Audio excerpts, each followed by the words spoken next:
Coverage continues. Our ongoing look at this year's races for the U.S. House and Senate that could tip the balance of power in November. Live campaign 2026 coverage on C-SPAN starts now. And good evening from Capitol Hill. You are seeing a live look at the U.S. Capitol building here in Washington, D.C. We're just 5.5 months from this year's midterm elections, and tonight we're watching results from primaries in half a dozen states: Alabama, Georgia, Pennsylvania, Kentucky, Idaho, and Oregon. It is the next step for candidates in those states looking to make their way to governor's mansions and up here to Capitol Hill. One story we're keeping a very close eye on tonight: Thomas Massie, the Republican representing Kentucky's 4th congressional district. He's in the fight of his political life, facing a President Trump-endorsed opponent in what has become the most expensive House primary ever. Results are coming in the states of Kentucky and Georgia and Alabama, and you're going to start seeing those results on the bottom of your screen as we get started here on C-SPAN's primary night. You can also follow along at cspan.org, and of course we hope you call in and join the conversation this evening. Here's how you can do that. Democrats, it's 202-748-8920. Republicans, 202-748-8921. Independents, 202-748-8922. And if you voted today in one of those 6 states holding primaries, the number to call, 202-748-8923. Go ahead and start dialing in and joining us in studio throughout this evening. Once again, it's Kirk Bedo, the Hotline's editor. Thanks for joining us once again. John, happy to be here with you. Read an article this afternoon that called this Thomas Massie race, this Kentucky 4th District race, the race that Donald Trump is most interested in this entire midterm election, the one that matters to him the most. Would you agree with that assessment? It sure seems it by the amount of times he's posting about it and how much money his aligned groups have invested in it. He is laser focused right now on stamping out any dissent in the Republican Party, and right now that's Thomas Massie.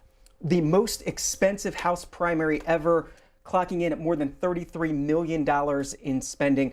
Who's putting in that money? Where's that money coming from? How much is on the Massie side and how much is on his opponent's side? So we know that just about $19 million of that $33 million or so is coming from anti-Massie groups. Now, those anti-Massie groups are a odd association of folks here because it's people who, Thomas Massie, who's been a thorn in leadership's side for years and is generally considered a kind of a malcontent in Congress, groups that he has annoyed. Mostly, though, it's coming from the Trump-aligned organizations, but also more pro-Israel groups because Thomas Massie is one of the vocal opponents of the war in Iran right now, vocal opponents in the Republican Party of not funding Israel's war effort right now. That's about $9 million or so is coming from pro-Israel groups like AIPAC. It's kind of like just a smorgasbord of anti-Massie people. They're seeing an opportunity here to knock him out, and they are really investing. Ed Galrain is Thomas Massie's opponent today. He's up in the very early results by just a little less than 1,000 votes.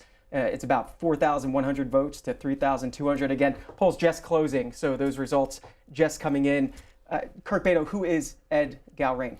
Ed Galrain is, he's kind of, this isn't, before we go into who exactly Ed Galrain is, I want to talk for a second about Trump's history in this district. He's tried to call for primary opponents to Massie before. No one's really stepped up until Ed Galrain has.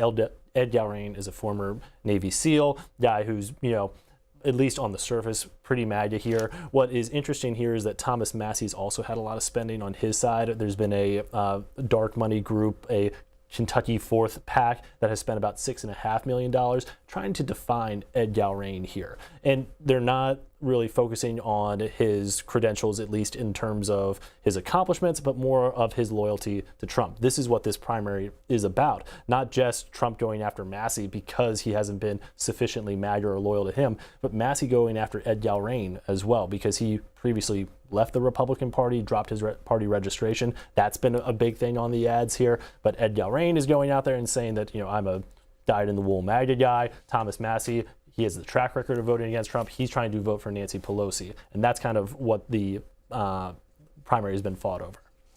As we watch very early results for Thomas Massie and Ed Galrain, what are you expecting? What were the final polls heading into tonight in that race? Well, if I'm Thomas Massie, I'm probably feeling a little uncomfortable looking at the polls coming into tonight. Most of the polls either had him tied or slightly trailing.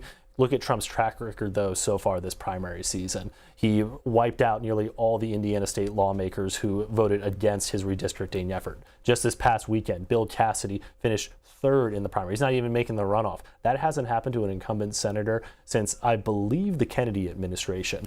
This is something completely unprecedented, this laser focus from Trump on ousting his opponents within the party. And with that track record, I think Trump's probably going to get another win tonight.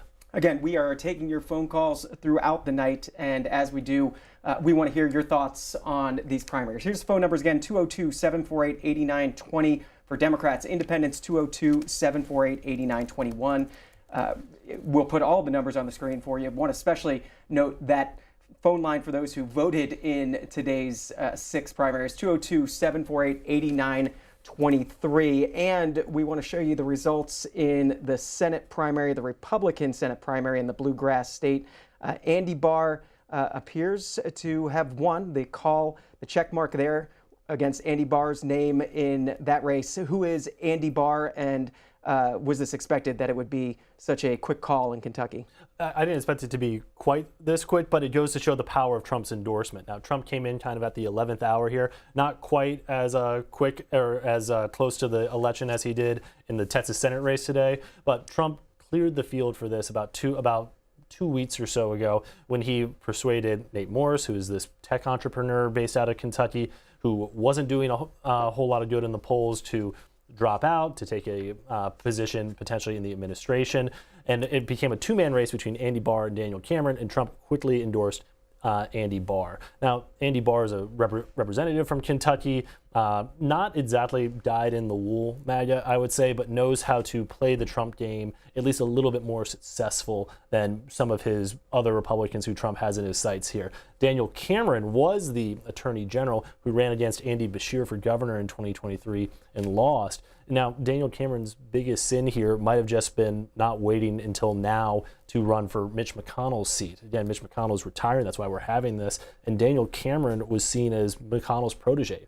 McConnell helped his career out, helped move him along through the political system up to attorney general. But when he fell short against Beshear, Trump really soured on him and saw him as just another McConnell protege, and there was no way that Trump endorsement was going to Daniel Cameron. It's the race to replace Mitch McConnell after 42 years in the Senate. It's going to be Andy Barr on the Republican side. We're using the Associated Press calls tonight just so you can follow along as we show you the results and as you see the ticker go by, as it's called, on the bottom of the screen.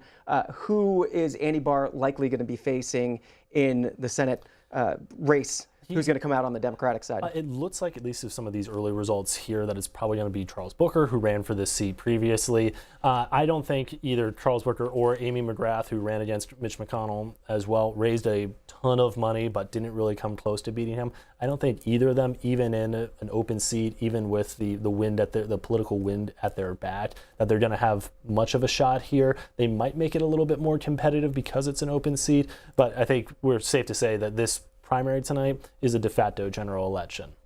And just go over the math for viewers for the Senate to flip the numbers that Democrats would have to win in this midterm election. Yeah, so Democrats need to net 4 seats here at the end of November, in order to flip the Senate. Now, their best pickup opportunities are going to be in North Carolina, in Maine. Those are two, at least in North Carolina's case, a swing E seat. Susan Collins is the last remaining Republican who represents a state that Trump has never carried. That's going to be a little bit tougher lift, I think, in there, because Susan Collins has been one of the few remaining senators who can encourage split ticket voting. What the problem for Democrats now is, one, keeping all their seats aligned. We have the race in Georgia tonight to get John Ossoff's opponent, but we also have Michigan as well, where there's a really bruising Democratic primary going on that will probably last until August. So let's assume Democrats keep those two. What are the other 2 seats Democrats need to flip? Maybe it's something like Texas, especially now that Trump has endorsed Paxton. Maybe it's somewhere like Kentucky. I think that's a little bit further down on the list. I would look for somewhere like Ohio, Alaska, or Iowa. But I think this Trump endorsement for Ken Paxton, the Texas Attorney General, puts Texas at least firmly on at least the periphery of the battlefield. And that was the other big primary news of the day in a state where they're not holding primaries today. Right. That Texas race. What do you know from your reporting since Donald Trump made that endorsement on his Truth Social page supporting the Attorney General Ken Paxton against John Cornyn in Texas? This was a race that many in the Republican establishment had wanted the president to stay out of. Why did he make this endorsement? Why now? Well, I think it goes to show that Trump cares a lot more about his own brand within the party than necessarily protecting the party's majorities here. Ken Paxton has a litany of public and personal controversies that make him a pretty, as my friend Charlie Cook likes to say, exotic candidate for the Texas Senate race, someone who would be a little bit more difficult for Republicans to get across the line here. John Cornyn is someone who, if he would have won this nomination, would have been the hands-on favorite here, but his biggest sin was necessarily saying that maybe it's time for Trump to move on here. It's not like he's Bill Cassidy who voted to impeach him. It's not like someone like Mitch McConnell who's been very vocal in his opposition to the MAGA agenda. His biggest sin, again, is just saying it might be time to move on from Trump, and it's going to probably cost him this Senate race. A Trump endorsement, especially in what is projected to be a low turnout runoff race in 7 days from now, coming after a federal holiday, that seems to favor the most base-centric voters. Those folks were already with Ken Paxton, and now they're going to be supercharged to go turn out with this Trump endorsement. Where does this put Texas now in that race rating scheme that Cook Political Report uses, that the Hotline uses? Is this going to move into a toss-up or a more competitive category? I think it definitely is going to move into a more competitive category. If you look just beyond Ken Paxton's controversies, he's also not a great campaigner. He raised $1.1 million in the first 3 months of 2026. Compare that to James Talarico, who cinched the Democratic nomination already and is just kind of sitting off to the side eating popcorn and controversially potato and egg tacos right now. He raised $27 million in the first 3 months of 2026. That's a ton of money. Republicans are going to have to invest a whole lot in this race to get Paxton across the line. And from what I've been talking to with Republican strategists and folks up on the Hill, is that there's almost like a, hey, Trump, you broke it, you bought it attitude here, where if you're going to endorse Paxton, if you're going to own this, then you are going to buy this. You are sitting on $350 million in your MAGA Inc. account and the affiliated super PACs that he is overseeing.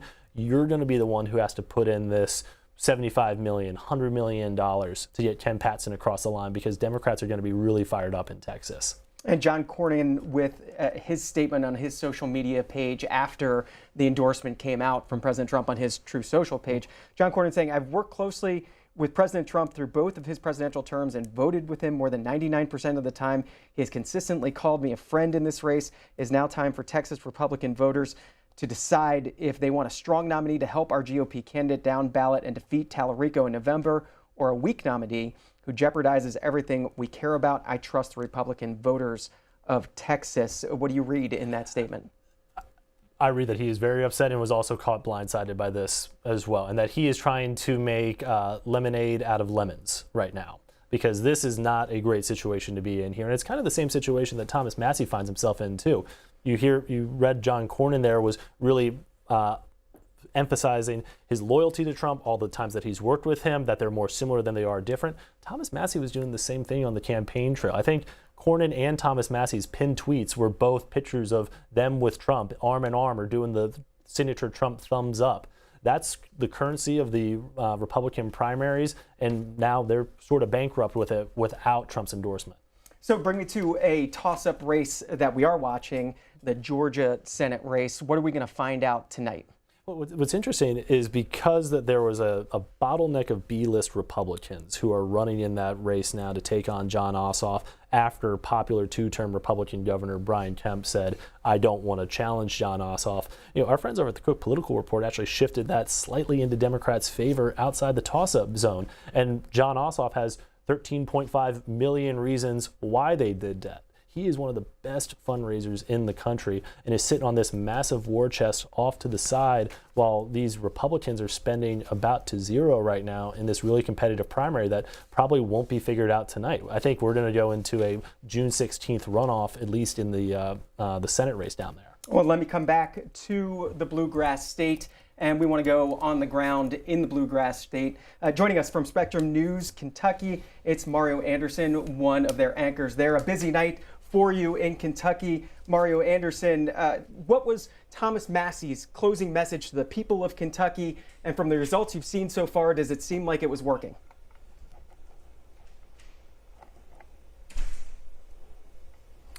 Well, good evening to you. Yeah, those results are still being officially tallied here in the Bluegrass State, but Thomas Massie, who's been in office for a little over a decade, has been talking with his core base of supporters here in the Bluegrass State, representing about 21 of the 120 counties here in the Bluegrass State, talking in his home district, telling the voters that have supported him for the last 10 years that he is still the guy that should be representing that congressional district, and says that, again, he calls himself, he was the part of the MAGA movement before MAGA was a thing. Back in the early days, but also says that he's voted with Republicans 90+% of the time when it comes to votes in the congressional chamber. So he's still wanting to tout his Trump support in more ways than one, but Ed Gowrine is endorsed by President Trump, and we just had a visit yesterday here in the Bluegrass State from the Defense Secretary Pete Hegseth, campaigning in his personal capacity on behalf of Ed Gowrine. Ed Gowrine is a former Navy SEAL, so Pete Hegseth kind of tying that in that the Trump administration and the White House and the MAGA movement is all in on Ed Gowrine to try to beat the incumbent Thomas Massie. But we're still early in those returns, less than 10% in, but Ed Gowrine currently is ahead in those early results that we're seeing. What are you hearing about turnout in the Bluegrass State? Was it a big turnout day? Obviously, these primaries are lower turnout than a general election, especially in a midterm election year. What were you hearing about lines at polls today out there in northern Kentucky?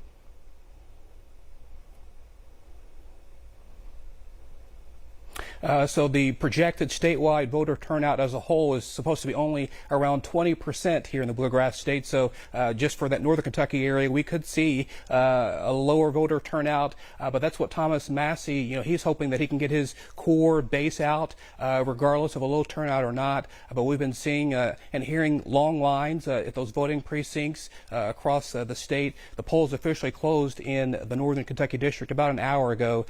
So we've been hearing a lot of support from both sides, a lot of Massey supporters and diehards, but then Ed Gowrine, he's got his core base of very loyal Trump supporters who are shaking and excited for his potential win as well. But, there's been more than $30 million of outside dollars that have been poured into this particular campaign race, and it's being called the most expensive U.S. House primary race in history. So Thomas Massie has been letting everyone know that he's got his support from the in-state voters, despite the noise from the outside influences that potentially are shaping the results of this particular race. And then 13% in that House 4th District Republican primary. That's the one we're going to be keeping the closest eye on. The Republican Senate primary, the Associated Press already calling it for Andy Barr. What are you hearing about who Andy Barr is going to be facing in November? How close is this Democratic primary for the Senate?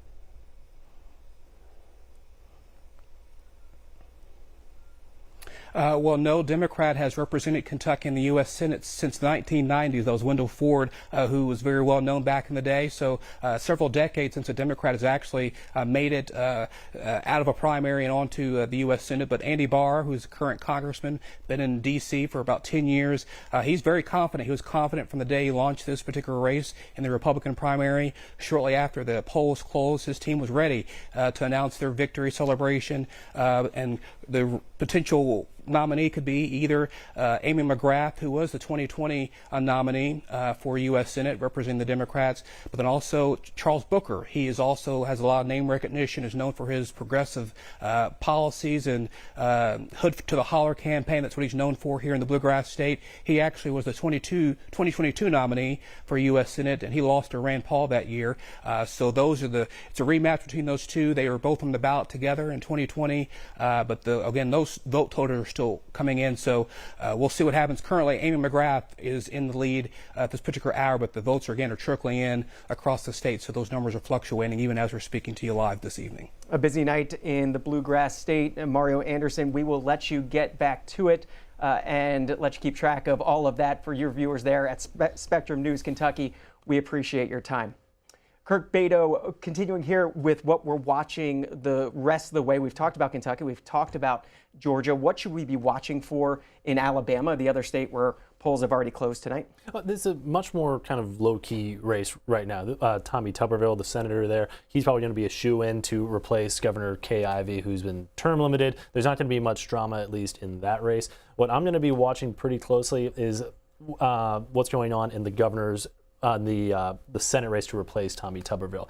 Trump has endorsed Representative Barry Moore there, but he's kind of struggled to break away from the pack right now. That one polling we've seen there has all been split between Barry Moore and two other candidates. I'd be very surprised if we didn't go to a June 16th runoff there. But the bigger news outside of Kentucky, which is not going to be resolved tonight, is the controversy over the congressional districts. We're still waiting for final say on what the actual maps are going to be now from a lower court after the Supreme Court said that Kentucky could potentially start the process to redraw. In fact, there are, I believe, 4 districts where Kay Ivey has delayed the primary until later in the summer because they're waiting for this court controversy to settle down now. We're really in kind of unprecedented territory here in terms of these court decisions, these redistricting, new lines, and the front lines of that are all in Alabama. And like we said, we want to hear from you, our viewers, throughout this evening, about 2.5 hours or so here this evening, chatting with you, talking about the races, watching the results. We want to do it together with you, our viewers. Here's how you call in. Democrats 202-748-8920, Republicans 202-748-8921. Independents 202-748-8922. And if you voted today in one of those 6 primary states, special line for you, 202-748-8923. We'll go outside of those 6 states to Tallahassee, Florida. Greg is a Republican waiting. Greg, good evening. What are you watching for tonight? 2 states that I'm keeping an eye on. I want to keep an eye on Alabama, obviously because of the rewritten districts, because the people who stepped to the microphone and vented forgot about a Supreme Court decision called Shaw versus Reno, 1993. That's the first time they had people announcing that you can't draw districts to favor one race over another. Governor Ron DeSantis went through this in 2012 with the 5th district. And the other reason is watching the Georgia, especially the governor's race, because of so many January 6th beforehand alumni, especially Brad Roethlisberger, who's in 3rd place for the governor, and Collins lost his race in 2020. Greg, thanks for the call from Florida. Kirk Beto, which one of those storylines do you want to pick up on? Well, even just Florida's got new congressional lines, too. It all comes back to redistricting all the time here. It's the overarching story of this midterm. I think when we look back on this midterm cycle years from now, when we're doing the anniversary show for the 2026 midterms here, we're going to be talking all about redistricting. But what I think is really interesting there is the hitting on the governor's race in Georgia. That's a top pickup opportunity for Democrats after Brian Kemp got term limited there. Trump has not weighed in on that race. We do believe that Representative Mike Collins is probably the favorite to at least secure one of those primary runoff spots. Now, who is going to be in there with him? Well, that's going to be another story there. We took you to the ground in Kentucky. We want to do the same thing in the Peach State of Georgia. Joining us this evening as we watch the results together, it's Ross Williams. He is the deputy editor of the Georgia Recorder. Ross Williams, thanks for the time. Where are you this evening? Where are you watching the races from? Hey, thanks for having me. I'm here right now at Burt Jones' election night event. As you said, he's kind of the maybe the front runner for the governor's race, but we're not too sure at the moment. Kind of close between him and another contender, Rick Jackson, on the Republican side. And later I'll be heading over to Mike Collins' event, also here in Jackson, Georgia. And Mike Collins currently leading. Again, it's really early, 4% of expected votes in so far. And Mike Collins up 42.9% to Congressman Buddy Carter, his fellow congressman's 27.5%. Former football coach Derek Dooley at 26%, so very close. Explain what happens here if nobody gets 50% plus 1 in this 3-way primary tonight. So in Georgia, if nobody gets 50% plus that 1 extra vote, it will go to a runoff. I think 28 days from now, I believe it's June 16th or 17th, around there. It's that Tuesday. So that's the most likely scenario, is that Collins has been in the lead in most polls, and Carter and Dooley have been kind of dueling it out for second place. In terms of what happens generally in these runoffs, does that third party, that third candidate who drops out, do they usually endorse and get involved here? Is this a matter of whether Mike Collins or Buddy Carter, if it is Buddy Carter, can induce Derek Dooley to endorse them over the next 4 weeks? Well, it's kind of interesting. Collins and Carter are kind of in the same, maybe you call it the MAGA lane. They're both very dedicated to President Trump, which may be part of the reason why he hasn't endorsed. And then Dooley, he's associated with Governor Kemp, whose relationship with Trump is a little bit more complicated. After the 2020 election, they kind of had a parting of ways, and they've mended their fences a little bit, so to say. So it'll be really interesting, depending on who's who in the race, for somebody who is associated with one lane of the party to be, enticed to endorse another. Will it happen? It could, but we'll just have to wait and see. The winner of that Georgia Senate Republican primary, of course, goes on to face Senator Jon Ossoff. We're not expecting to hear from Senator Jon Ossoff tonight, but we'll, of course, keep our ears open and listen. You talked about the Georgia governor's Republican primary. Can you touch on the Democratic side of the governor's? Beautiful setting brings families from both sides of the political aisle together to enjoy Americana. The Marine Band's wonderful music, great food, and some friendly gaming competition. This great American social tradition reminds us that some fun and laughter with our families can bring unity, especially with our children and loved ones by our side. I have seen firsthand how much can be accomplished when Republicans and Democrats come together with a shared purpose, particularly for the Wide News. I haven't personally heard of any major issues. I've been visiting some polling places and talking to voters. A place in Smyrna, I did see somewhat long lines. Voters there told me that they waited for 40 minutes, which they described as longer than they'd like to wait. I haven't personally heard of any hours-long waits like we've seen in the past, but that doesn't mean that hasn't happened. I just haven't seen it. And then finally, for these races, whether it's the Georgia governor or the Georgia Senate race, how involved has the governor been, the outgoing governor, Brian Kemp? Governor Kemp has been very involved in the Senate race, specifically with Derek Dooley. He has been kind of going on a fly-around tour of the state with kind of joined at the hip.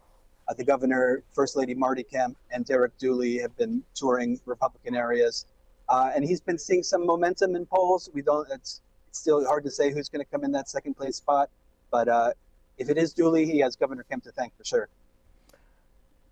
Ross Williams is the deputy editor of the Georgia Recorder. He's on the ground there, and he's watching the polls tonight. What else are you watching for in some of those House races that we haven't talked about yet, Ross Williams? I think the most, other than the Senate and governor, the thing that we're paying the most attention to is actually a couple of state Supreme Court races. Most of the races on the ballot today will be going to November, but these two state Supreme Court races, they'll be decided tonight. And Democrats really think they have a chance of flipping these two seats. President Obama, Vice President Harris has endorsed the two. It's a nonpartisan race, but the two democratically aligned candidates, one of them is a former Democratic state senator. So that's, for me, the most interesting race of the night, other than the governor and senator. It is GeorgiaRecorder.com if you want to check out the work of Ross Williams and his colleagues. Thank you for taking the time tonight to chat with us and to let our C-SPAN viewers know what's going on in the Peach State. Thank you so much. And we're taking your calls all night long, and we hope you do call in, have special phone lines, and particularly for those who voted in the 6 primary states today. It is 202-748-8923 if you went to the ballot box, if you voted today. Rory, though, is calling in from the West Coast out in California. Republican. Rory, what are you watching for today? Yeah, I think, I center on the media, the elite liberal media, that is. They essentially tell Americans how much they hate Trump and are too arrogant to even tell him why. So what I do is I blindly vote the Republican line. that's my way of getting back at the elite liberal media, because that's the last thing they want me to do. But they're unfair. I think they're. Well, Rory, is there a race you're particularly interested in today? There's the one that President Trump has been paying a lot of attention to. It's the Thomas Massie race. Any thoughts on Congressman Massie? Yeah, I'm familiar with that area. My wife's from Kentucky. I think I agree with Trump. Massie it doesn't reflect the policy values of the Republican Party. He was against the big, beautiful bill, for crying out loud. I don't know any Republican that was against that. So he's out of step, and so he needs to go. So I firmly back him up with that. But I think the liberal media serves as the offensive team on the left, and the Democrats serve as the defense team on the left. And so I just address that by blindly voting the Republican line, because the media is unfair. That's Rory out in California. Kirk Beto on Thomas Massie and Donald Trump. How far back does this split go? When did it first become very evident that Donald Trump did not like Thomas Massie and Thomas Massie was willing to buck Donald Trump? All the way back in Trump's first term, almost 7-8 years ago or so. It was during a prolonged government shutdown where they tried to get a deal on the table. Massie helped hold up the votes because there was a narrow majority there. And that's when Trump first started calling for a primary challenger to Massie. And again, Massie survived because no one really, at least legitimate, stepped up. But this is kind of Thomas Massie's whole MO here. It doesn't matter if it's a Republican president, a Democratic president, a Republican leader of the House, a Democratic leader of the House. He is kind of the squeaky wheel that needs attention all the time. And again, to his point and how he's kind of campaigning, he was MAGA before there was MAGA, but it just goes to show that in Trump's Republican Party, and I think the caller from California kind of epitomized that pretty well there, is that it's all about only going in one direction. It's Trump's party right now. It's not the Republican Party, it's Trump's party right now. About 1/5 of expected total votes in. Ed Galrine extending his lead now to about 3,500 votes, about 56.7% to 43.3%. So we'll watch that. If that continues to expand, Thomas Massie is going to have to do some more work here towards the end of the night. Again, if I'm Thomas Massie, I'm not feeling great here right now. The first votes that we got in were from his home base in Lewis. Those were the first ones that usually come in on these primary nights. Yeah, those are the first one that usually comes in. Thomas Massie was leading there, but probably not as much as he needed to. Same with we're getting votes in from Kenton right now. Thomas Massie needed to lead that pretty big. Ed Galrine is leading by about 10% there. This is just the flashing warning signs are going off right now. We're not going to do a David Wasserman, I've seen enough quite yet here, but this is not looking good for Massie. Thomas Massie is in Hebron, Kentucky tonight, and we have cameras there if and when he comes out to speak, whether it's a victory speech or a concession speech. We will find out tonight. And Ed Galrine in Covington, Kentucky, and we're waiting on those. But we will go to Frankfort, Kentucky. Julia waiting on the Republican line. Julia, thanks for calling in. How much attention are you paying to this Thomas Massie race? Oh, a lot of attention, John. Thank you so much. Thank you for taking my call. You and Kirk are doing a really, really good job of covering these elections. I'm happy, and even though I'm not in Thomas Massie's district, I pay close attention, and all of us here in the rest of the Commonwealth of Kentucky, it's time for him to go. He's not representative of how we feel and what we do as Republicans here in the Commonwealth.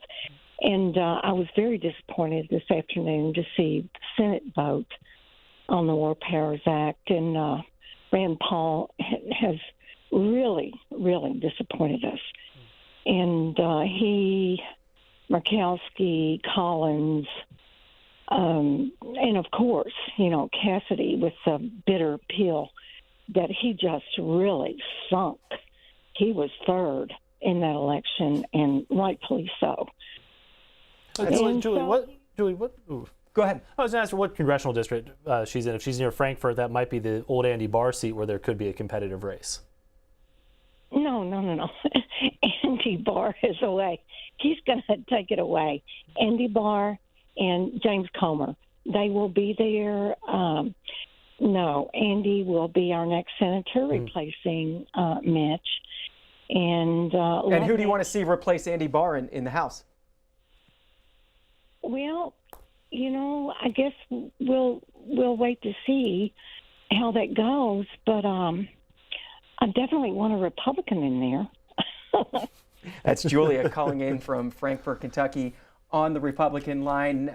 Key races in 6 states we're watching very closely in Kentucky, the Massey race, the Senate race in Kentucky, also Georgia as well, as we already talked about, that toss-up rated Senate race, Jon Ossoff trying to hold on to his seat as a Democrat. 3 Republicans currently competing to see if they can be the candidate to take on Jon Ossoff in Kentucky. And it's been an early expensive race, plenty of ads to take place that viewers have been watching in the Peach State. Want to give our viewers a sense of what those folks in the Peach State are watching. Want to play a series of ads from Congressman Buddy Carter, Congressman Mike Collins, Derek Dooley, their 3 messages to Georgia voters, so you can get a sense of what voters have been seeing in the weeks leading up to tonight.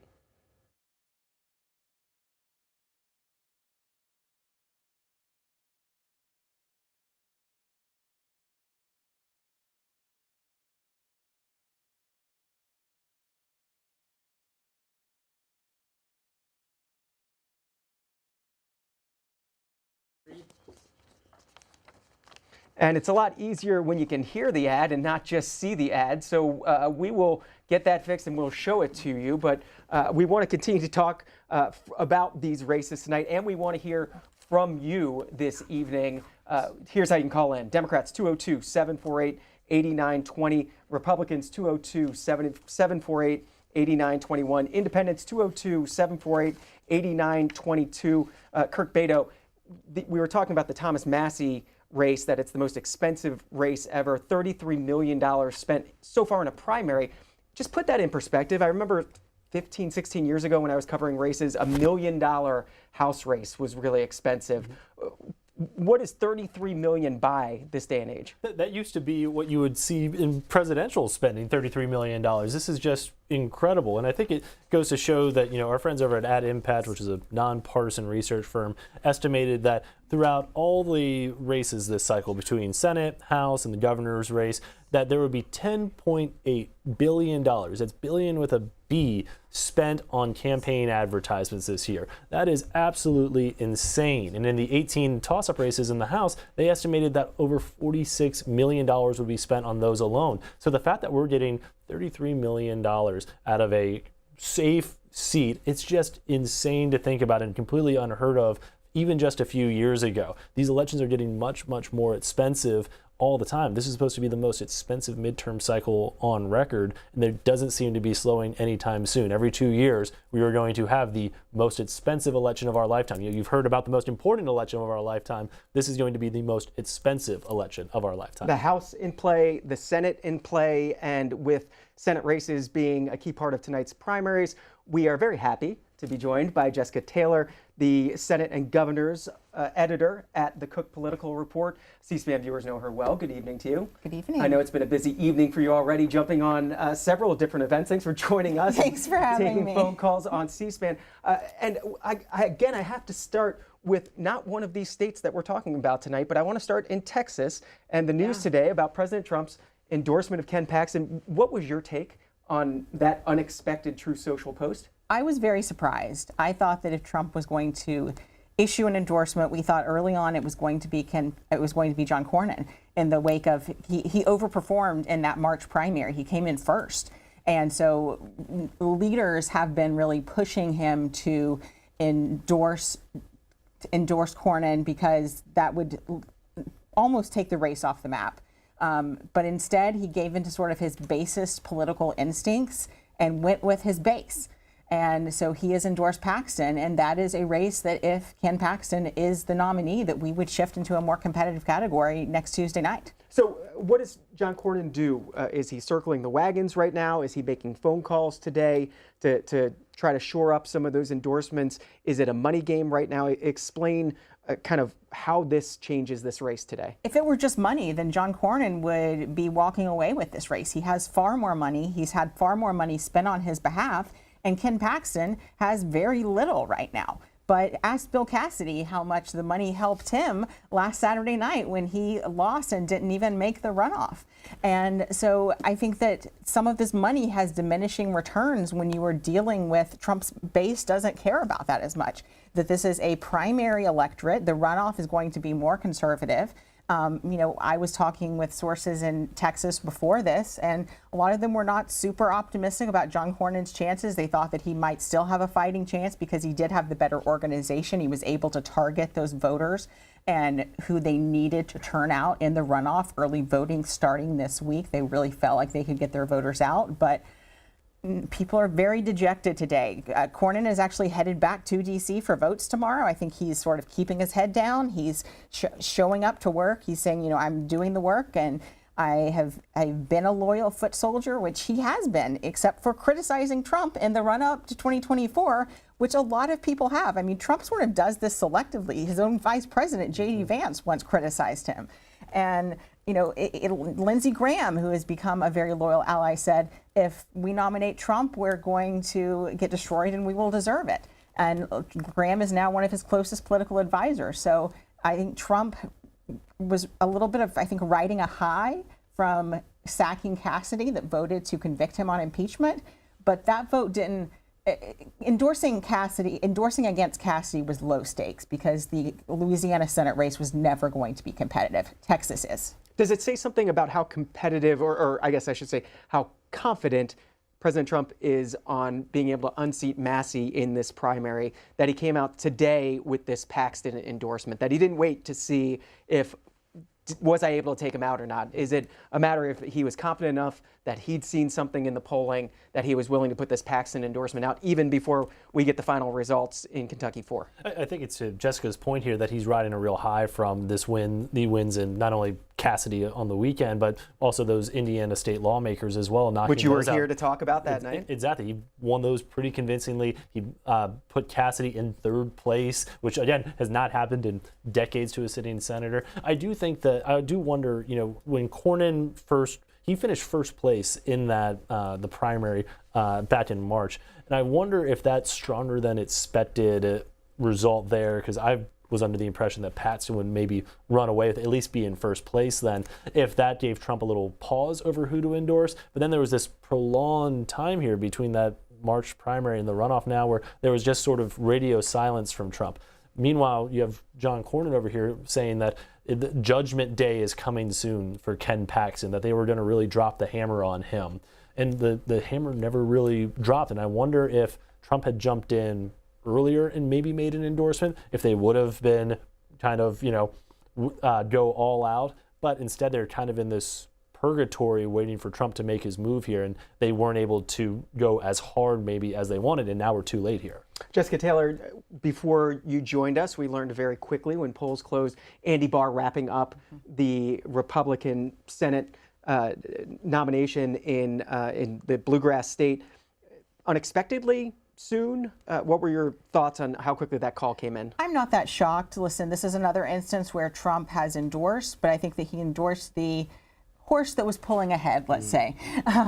Barr ran, I think, the strongest race of the three candidates there. And in fact, Trump even getting one of the candidates, Nate Morris, who had probably done more to sort of lobby for his endorsement than any candidate had. He was close friends, a waste management executive who was close friends with J.D. Vance, with Donald Trump Jr., and I think what shocked me was just how much all of them threw Mitch McConnell, the man they're trying to replace, under the bus. Barr, not a super MAGA Republican, but certainly highlighted his loyalty to Trump. He had the most money. Daniel Cameron was never a strong fundraiser. I think one of Daniel Cameron's biggest missteps he made was actually running for governor in 2025. If he had run for attorney general, again, that would have given him a place to stand up against a Democratic governor, to say, I'm going to, sue on behalf of the Trump administration. I'm going to work here. And then he could have parlayed that into a Senate campaign. And I think that would have been a much stronger place. So Cameron barely was able to run statewide television.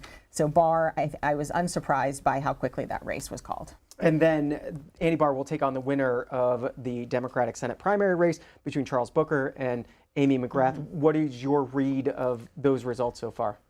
So I'm just pulling them up here now.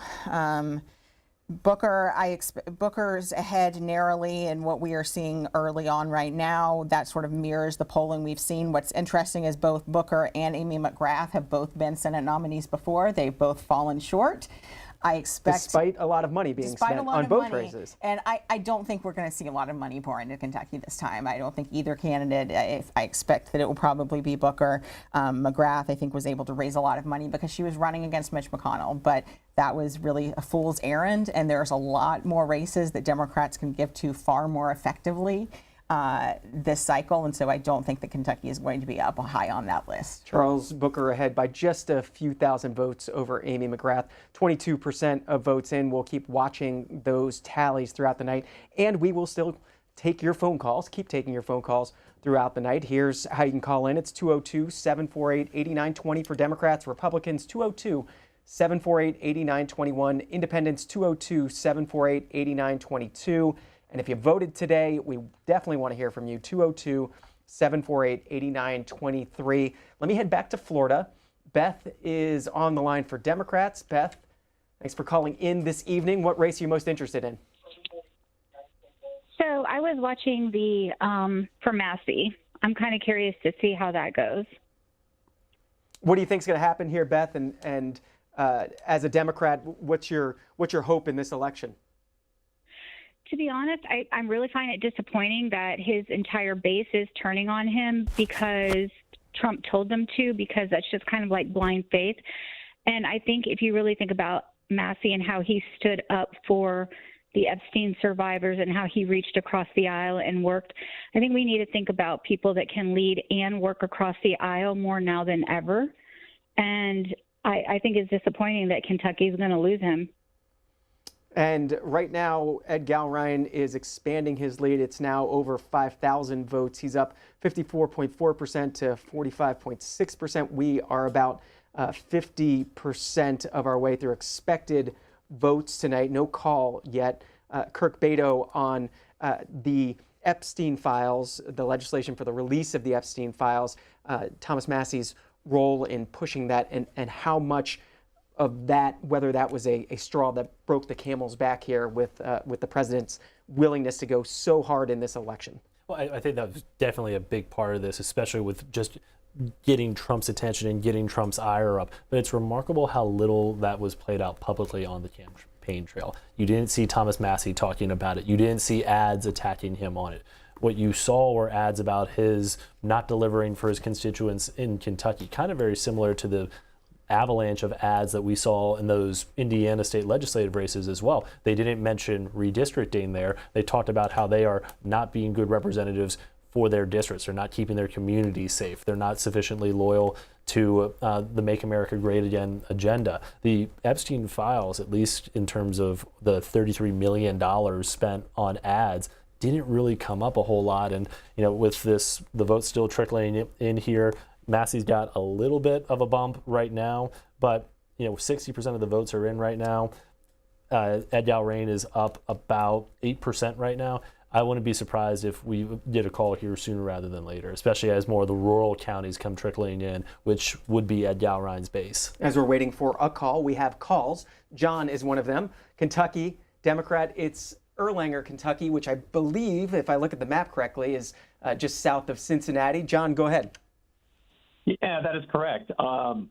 It's been interesting watching kind of this Trump circular firing squad, and I was surprised. I mean, Massey is going to lose tonight, I'm sure. I figured he'd win by a few points, but he hasn't done much for us for 15 years in office, not for our district, and finally he figured out what his job was, and now I think it's going to be too late. So, yeah. John, what do you think Thomas Massey will be best remembered for if he does lose tonight? I think for clicks and likes, frankly. I mean, he didn't do a whole lot for our district, I can tell you that. I don't think he ever passed a bill. I'm not even sure he passed a co-sponsored bill. So it's interesting. I probably may have voted for him if we had independent primaries, but we do not. Who do you want to see pull it out in the Democratic Senate primary, John? Well, I like Amy, but I think Booker could pull it off. Like you guys said, she's raised a lot of money. He was hot a few years ago. She's a veteran, et cetera. So it'll be interesting to see how that one plays out, especially with these some of the bluer districts coming in. John, what did you think of Thomas Massie kind of spearheading the Epstein discharge petitions and making that a big cause for himself over the last year and a half or so?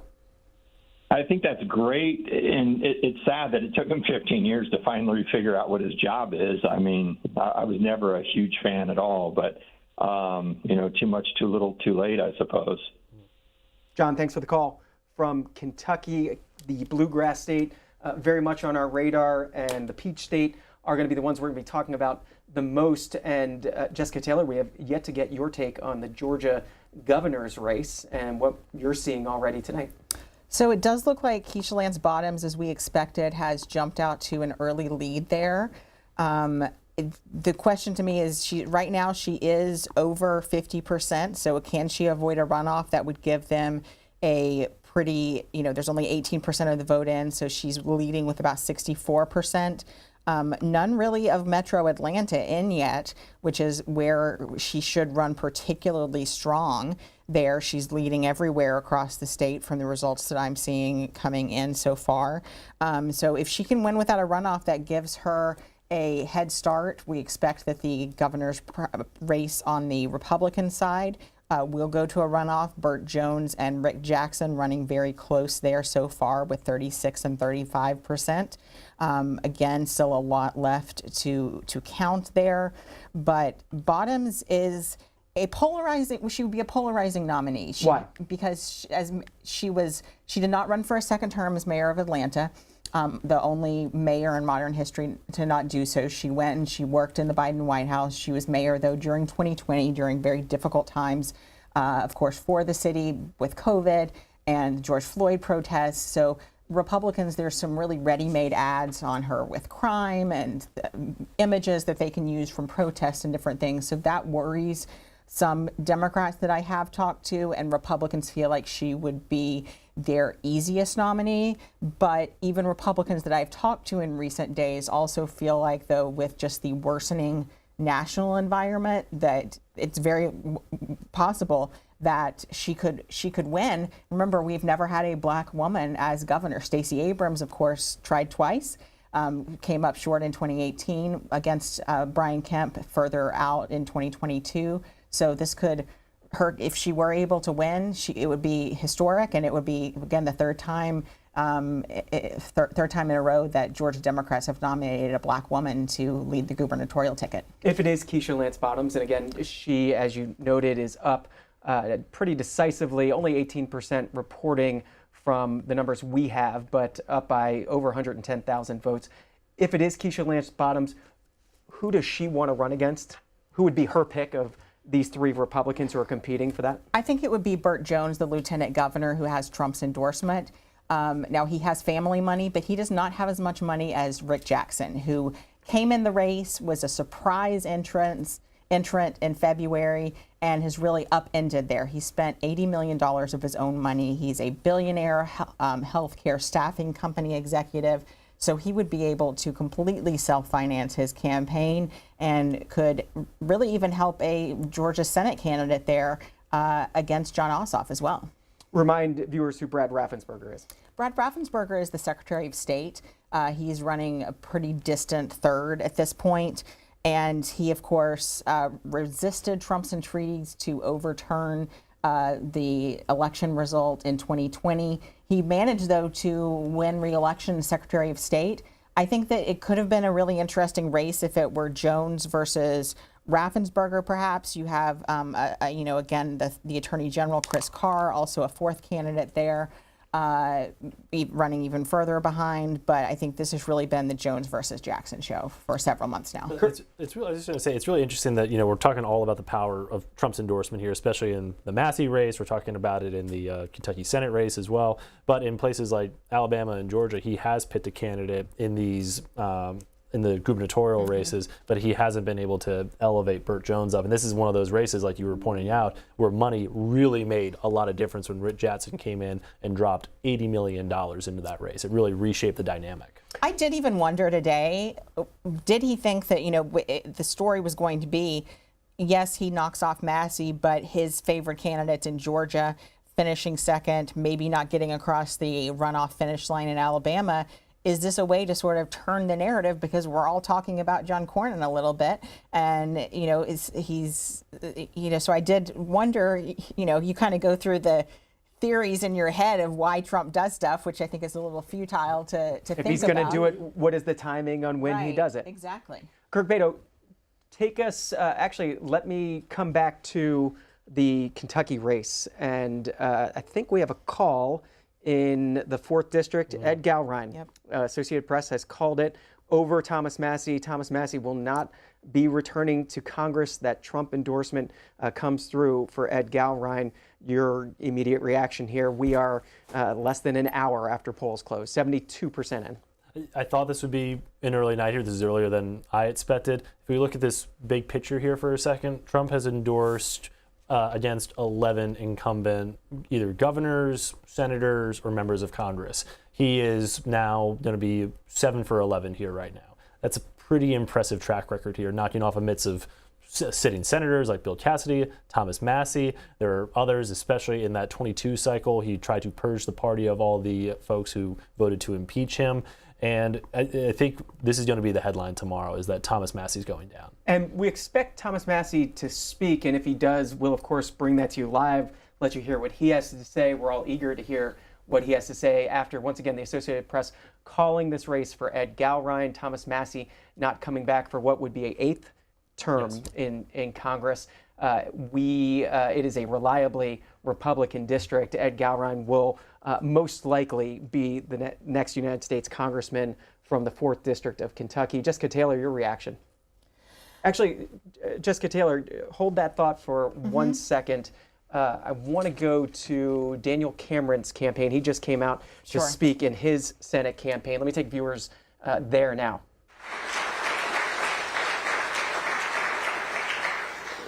In life, a good friend of mine told me this, Russell Coleman, said that life is not linear. There are ups and downs, there are peaks and valleys, but you keep going. You keep working, you keep struggling, and that's what Mackenzie and I are going to continue to do. We're going to keep raising our boys, we're going to keep serving the Lord, and we're going to keep putting one foot in front of the other.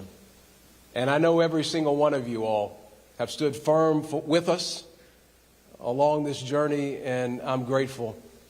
And I can't go on without saying these races, you got to have somebody that supports you and stands firm with you. And I've been fortunate and blessed to be on this journey with my best friend and my soulmate, Mackenzie Cameron.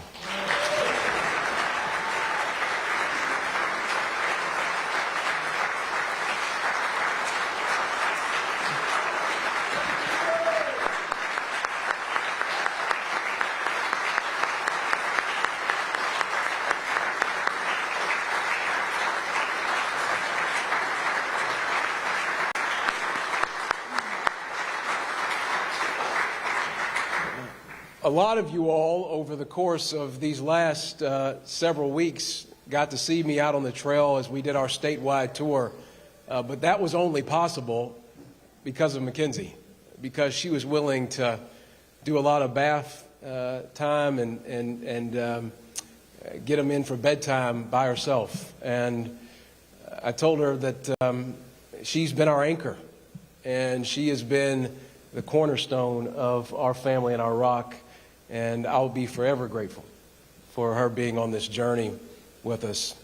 Let me also say to my mom, who is a prayer warrior, and even last night, I know, and this morning, sending us encouraging texts. And Mom, I'm so grateful for you. Thank you. Thank you.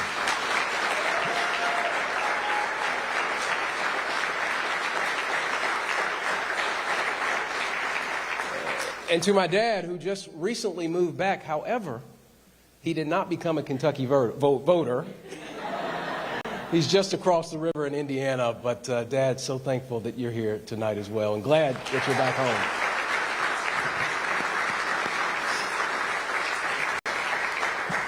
home. To Grams and Papa D, to Daryl and Susan, who have been on this journey with us since 2020, when Mackenzie and I started dating and got married. Thank you all. Thank you to you all, to the entire family, for the way in which you've embraced me and been on this crazy journey with us. It's been a crazy one, but I love you all, and so very thankful, very thankful.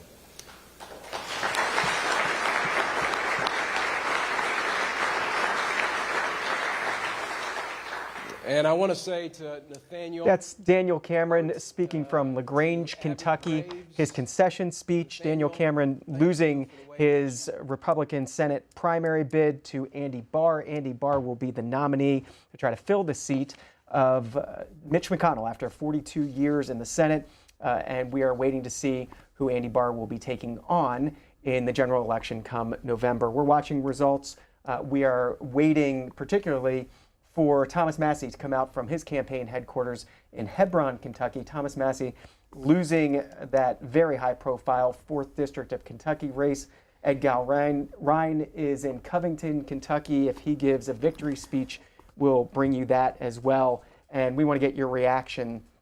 Now, as we have a call in the highest profile race that we're waiting on today, I want to hear your thoughts on Thomas Massie losing tonight. Got plenty of calls. This is Margaret in Milwaukee, Wisconsin, Democrat. Margaret, go ahead. What do you think? I'm actually curious, and my question changes now, but how does this Massie loss narrative play out tomorrow moving forward with the sense of Trump's inevitability in the upcoming 26 election? Because it feels like he just keeps winning across the board. So how does this play out as a media narrative, and how do Democrats keep hope alive? Jessica Taylor, and that's coming from a Democratic caller. Yeah, Trump just keeps winning. Listen, I think here is the message from the White House. Stephen Chung of the White House tweeting out, "Do not ever doubt President Trump and his political power. Expletive around and find out." So that is the message coming from the White House. But what I will say to that caller that is a Democrat is that general elections are not primary elections. Now, I think that this Kentucky 4 seat, solid, but as we've been talking about Trump's endorsement in Texas, I think that that is very different, and that puts that race, as I was talking about earlier, in much more peril. And while Trump can endorse some of these candidates without fear or favor, again, I do not think that that is necessarily going to be the narrative that we are talking about when you look at where his approval ratings are, when you look at just the sound bites that he has also given them over the past few weeks about not caring about the economy in relationship to Iran, but that's going to be clipped into many a Democratic ad this fall. A primary is a very different beast than a general election. Kirk Beto, your thoughts? I agree with Jessica. I mean, Republicans are going to be pounding on their chest for the next few days here that they got another big win by knocking off Thomas Massie. That's great that they can do it in these primaries. They have a lot of power in the MAGA base. They can do that in the spring. They can do that in the summer. Let's see them play some fall ball here. Let's see how they do in November. They've now gotten a few different Republican incumbents knocked off. How many Democrats can they get? That's where the real test is going to be right now. Trump's approval ratings, like Jessica said, are somewhere between a journalist and a root canal right now. The New York Times poll came out this week that had him about 37% or so. Meanwhile, Democrats have about an 11% advantage on the generic ballot. Republicans, yes, are sticking with Trump. We've seen that time and time again here. But the Democrats, the independents, the people who are going to decide control of Congress, they're really souring on him. So if he can change this political Death Star that he has develop right now between all the money he has in his super PAC, the way he's able to motivate his base to turn out. If he can target that onto Democrats, that's when that caller should be concerned. And he hasn't been able to do that just yet. Quite the Star Wars reference. Let me go to Mike in Tampa, Florida. Republican. Mike, go ahead. Hey guys, how you doing? Doing well. It's good to see you at night, John. I'm a morning caller, so I hope this doesn't count against me. It won't, Mike. You'll still get your 30 days in the morning. And Kirk Beto is going to be with us tomorrow morning. He's going to get up and he's going to be on the show tomorrow. So you can ask him 2 questions in less than 24 hours. All right, cool. Yeah, Kurt said earlier that Massey was the squeaky wheel that needs constant attention. And I think we just fixed the squeaky wheel. So that's done. Also, Talrico, isn't he from Austin?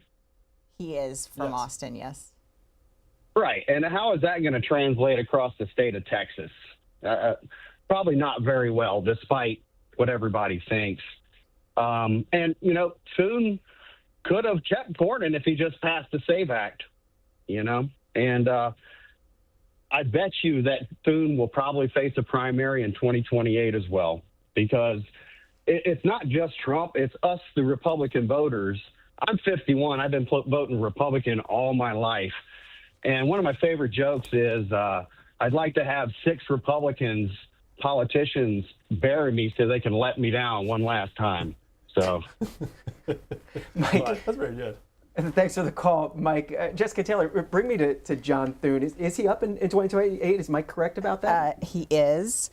And listen, I think a lot of this is going to depend on, as we were talking about, you're remembered for the ones that you win in the general. You know, so where is Trump when he leaves the White House in 2028? Is he back to where he was when he left the White House in 2020 with his political influence and things too? So Thune absolutely could.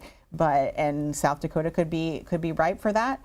But I think to his point too, I want to point out on Texas, we would not say that the race is even a toss-up at this juncture yet, even if Paxton is the nominee. The Republicans would still be slight favorites, but it would be a tighter race, I think. And the caller is exactly right that they are already painting James Talarico as an Austin liberal.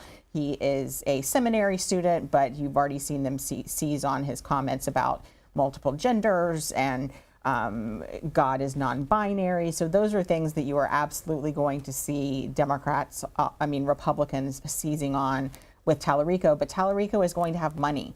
I do think that the question is, as Kirk said, in a state like Texas, can he cross over enough Republicans that might have been more comfortable voting? It's these Bush Republicans, really, in different areas, that if you were already hardcore for Ken Paxton, you're probably voting red down the line no matter what. As we wait for Thomas Massie, we've got a little bit of time here. Polls have just closed in Pennsylvania, and we haven't checked in on Pennsylvania yet.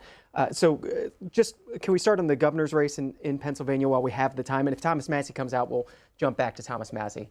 Yeah, so we, for the first time in a very long time, we actually have this race rated as solid Democrat. In Pennsylvania? In Pennsylvania, the ultimate swing state. You have the state treasurer there who will be the Republican nominee, Stacey Garrity. But you know what we are looking for in Josh Shapiro is very clearly favored in that race. I think that he is clearly looking at a 2028 bid. I think that he's gotten involved in some of these House races too. So is this setting up for a 2028 bid? Is this a race to demonstrate his sort of political clout ahead of a potential presidential run? I think he wants to show that Pennsylvania, the race for the House runs through Pennsylvania.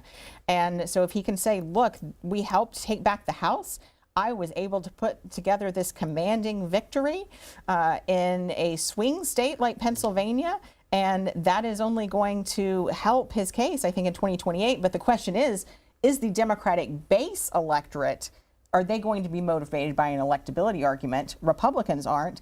Democrats might not be either, because we're seeing in some of these other Senate races that that's not a motivating factor either. Kirk Beto, on Pennsylvania and what you're watching for tonight, what do we know at the end of the night about 2026 from Pennsylvania?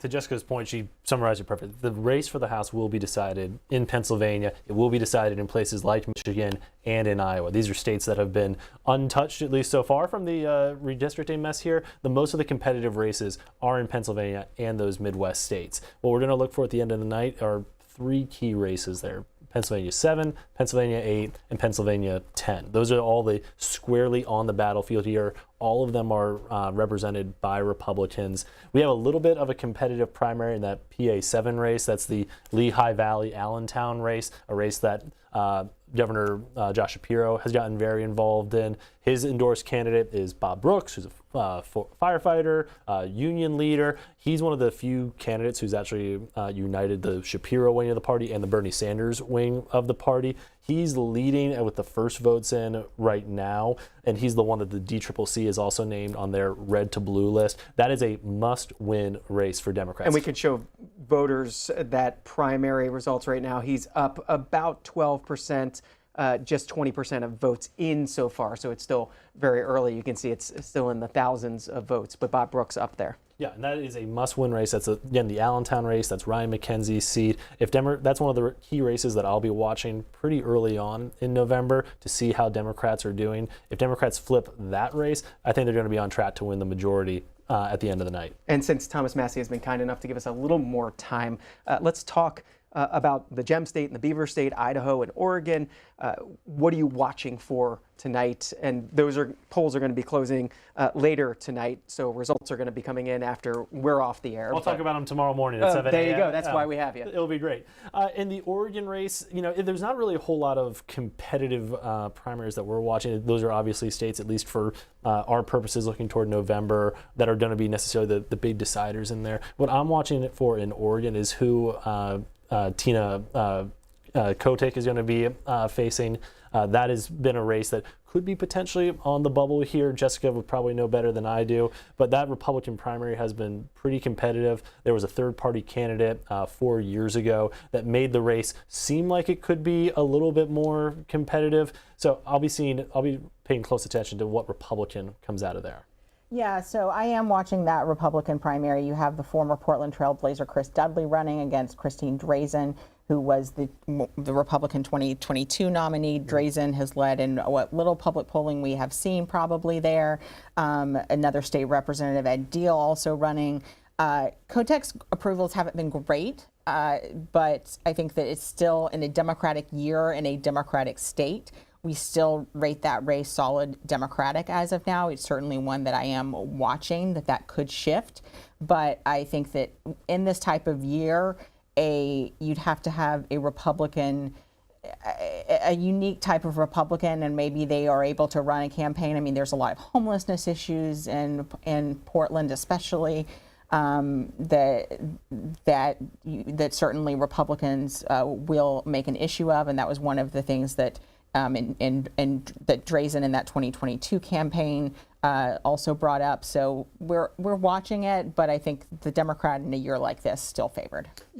Speaking of these big themes for the midterm elections, we talked about redistricting earlier. I know your focus is on the governors and the Senate races, but I'd love to get your take on redistricting right now and what it's going to mean to this election year. I think we're going to remember it as just an unprecedented cycle where all of the rules were just suspended, and that it shows how worried that Republicans are about holding the House. That we projected the Political Report somewhere between around 6 to 7 seats potentially that they could net from redistricting, and so maybe that means that Democrats need 10 seats.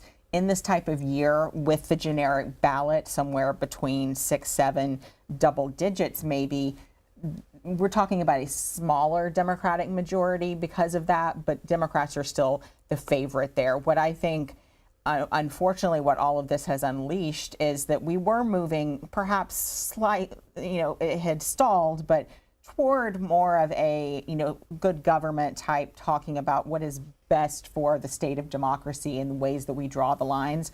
I think that you're going to see Democratic states in 2028 throw out And we already saw California do that. Virginia, of course, the referendum happened, and that got struck down by the state court. They could still take that up again.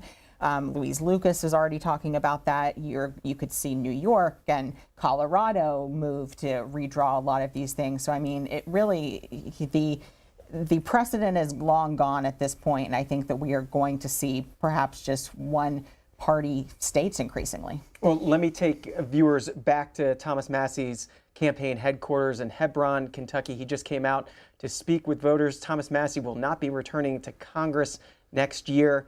He lost in his primary tonight to Ed Galrain, and he's speaking with reporters now.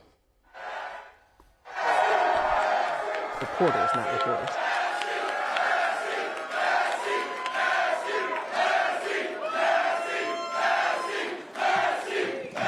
All right. Listen, I would have come out sooner, but I had to call my opponent and concede, and it took a while to find Ed Galrain in Tel Aviv.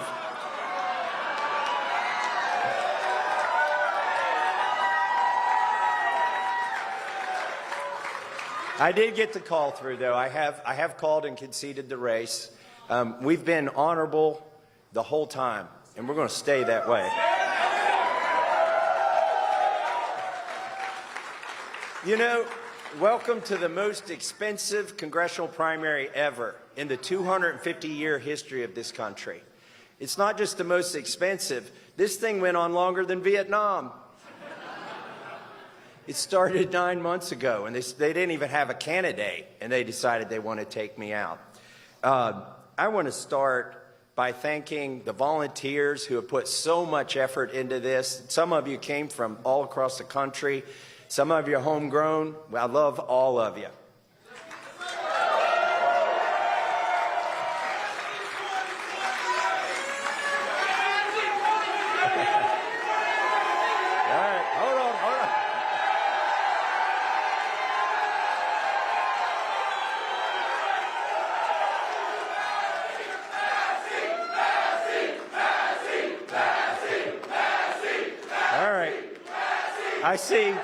I see how this is going to work. I'm going to have to not quit talking, or you'll start doing it.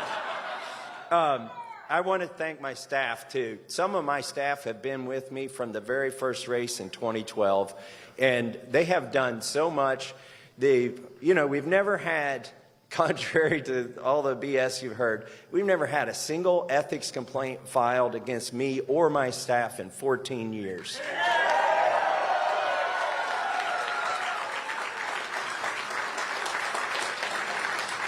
I want to thank the donors. Now listen, I'd name them all, but there's 50,000 donors, okay?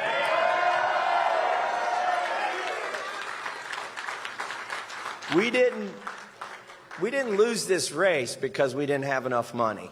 You know, it is the most expensive race ever. I think when they add it up, right now they can count 35 million. I think when they add it up, it's going to be a lot more than that, because on our side, we know we spent more than 15 million, and we were able to go toe-to-toe. There was never a week that we got outspent more than 2-1 in this entire race once it got underway. And that's also, it wasn't just the grassroots donors.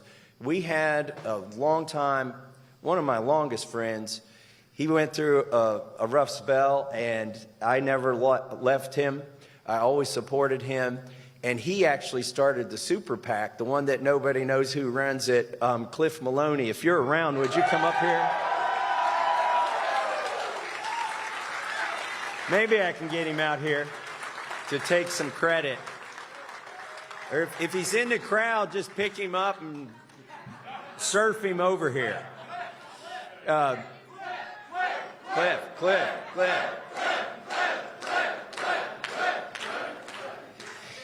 I see, by the way, I see one of my online influencer heroes, Bobby Sauce, over here.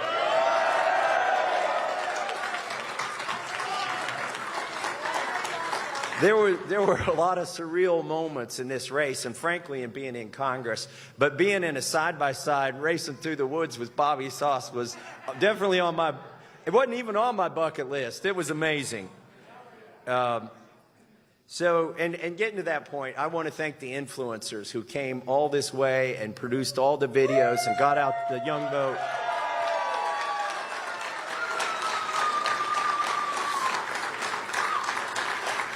I want to thank my family. That's who we have arrayed back here, my grandbabies, all three of them.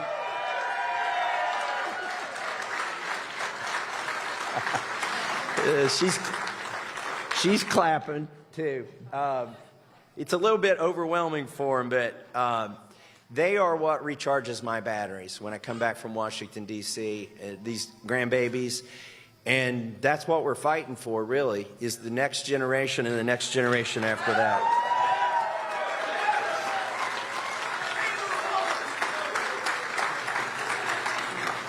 But I have to especially thank my wife, Carolyn.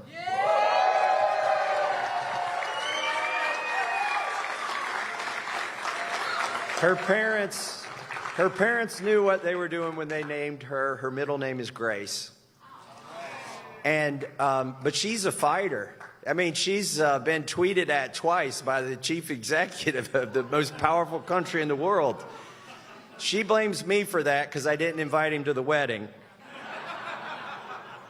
But also, she voted this morning, and she came out and she said, well, that was a wild experience. That was great. I never imagined that would happen.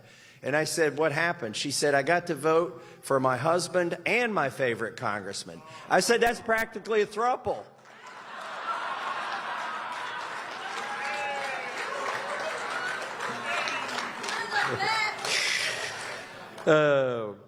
In all seriousness, walking out here and seeing all of you has really energized me. And it has all along. But why am I hopeful right now? Because if you looked at the crosstab in the polling, and I'm sure if we had exit polling, it would show the same thing. We have the younger demographic.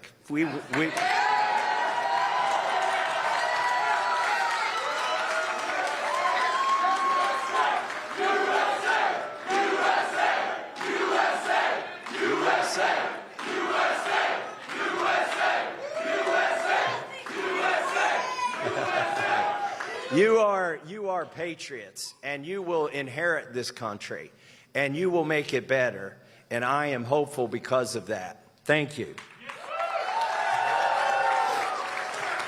We accidentally, I think, didn't mean to do this. It started out as an election, and it turned into a movement.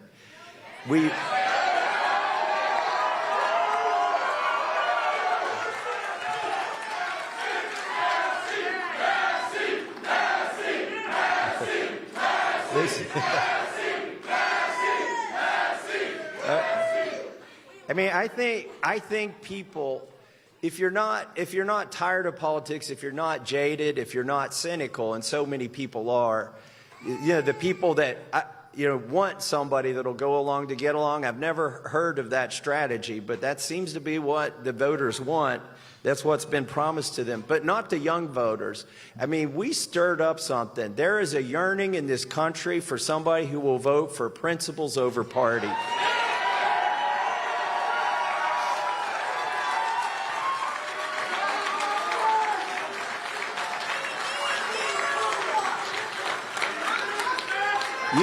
You all don't like bullies, and you don't tolerate them, and I love you for it.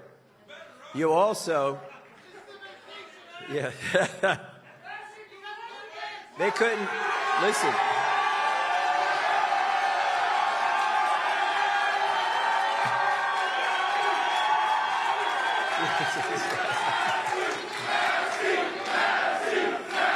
Hey.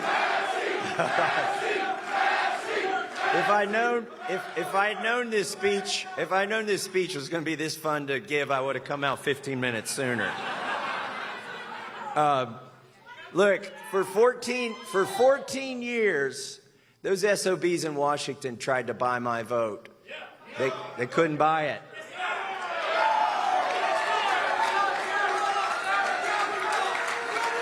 Why did the race get so expensive? Because they decided to buy the seat. And it got real expensive for them. Look, they used they used a lot of dirty tricks, but we stayed the course. We didn't bend a knee. We didn't throw a foul ball. We didn't do any of those things. We didn't kneecap anybody. We had lots of opportunities to try a lot of stuff like that, and we never did it. We ran a clean race.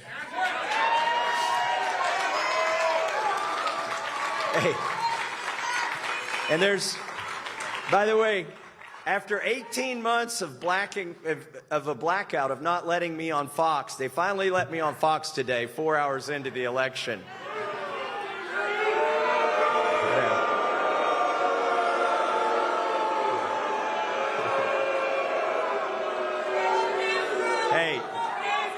Hey, their slop is selling, so they'll keep selling it. But listen, I got to watch Fox also for the first time in 18 months. And there was the president talking about, by the way, while gas is almost $5 and diesel's almost $6, they're talking about this big ballroom they're going to build, and it looks like the Roman Empire, architecture from the Roman Empire. I see a few analogies there, and people are just trying to make ends meet. But we were promised that Miriam Adelson would pay for that ballroom, but she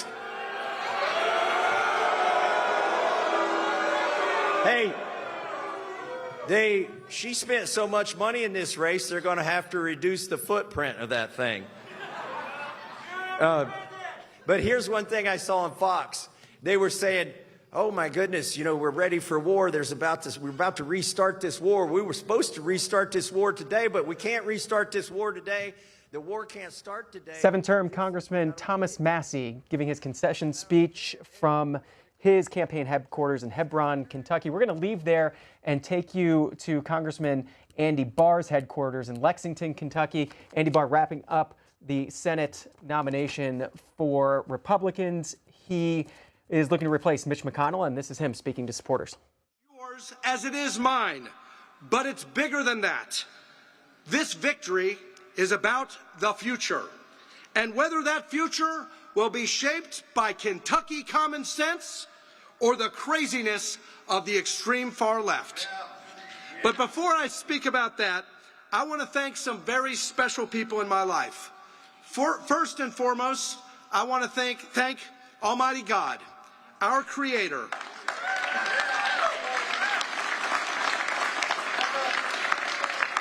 Our Creator, who has endowed us with life, liberty, and the pursuit of happiness, and our Lord and Savior, who has called us all to our God-given purpose, to do good works and to make a positive difference in this world.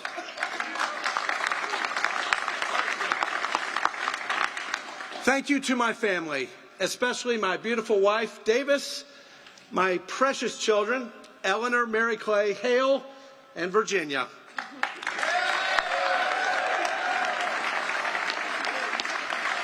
Their sacrifice, forbearance, and love during this busy year and a half was absolutely incredible. None of this would have been possible without their support, as they gave up time with their husband and father for family dinners, school, carpool, attendance at volleyball tournaments, dance recitals, and bedtime stories. To my parents, Donna and Garland Barr, for their unconditional love and encouragement.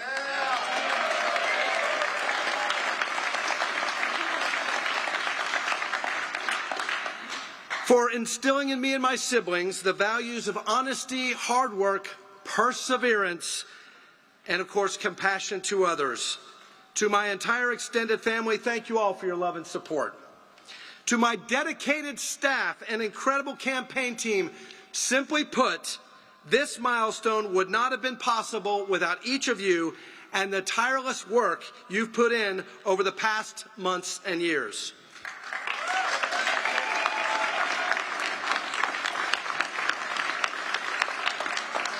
Together, we all dedicate this victory to our dear friend and faithful servant, my late district director and campaign manager, Tatum Dale.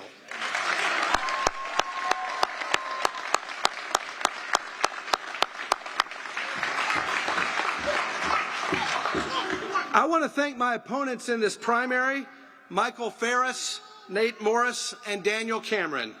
Each of these men ran a spirited campaign, and I'm grateful for it. Contested primaries are about ideas, and they are at the root of our democracy. By running, they made Kentucky stronger, America stronger, and they made me a better candidate. I also want to thank President Donald J. Trump.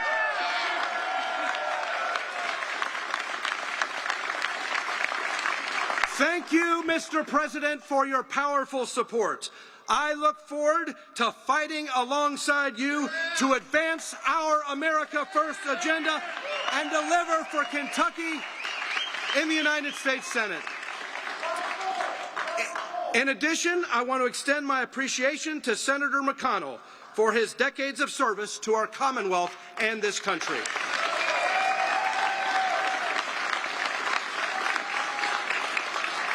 Ladies and gentlemen, look at the world around you. One party wants to open our borders, let people into our country illegally, and defund the police. I do not.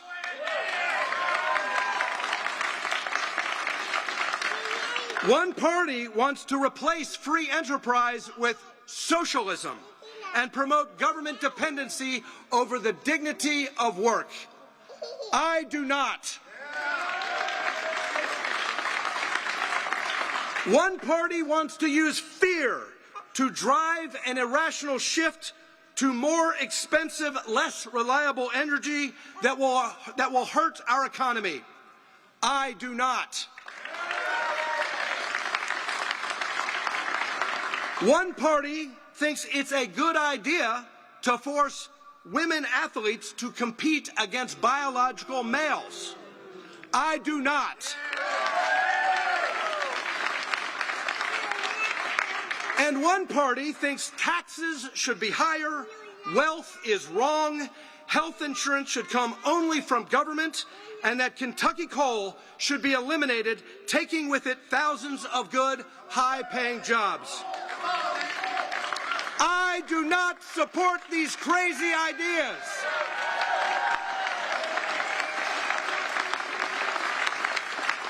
And that's why I say the future will be built by Kentucky common sense or the craziness of politicians on the extreme far left who promote these radical ideas. It's almost like they learned nothing from the last election. They want to turn Kentucky into the Commonwealth of Kamala. I will not let it happen. I will fight so it can never happen. Not here, not now, not this election, not ever.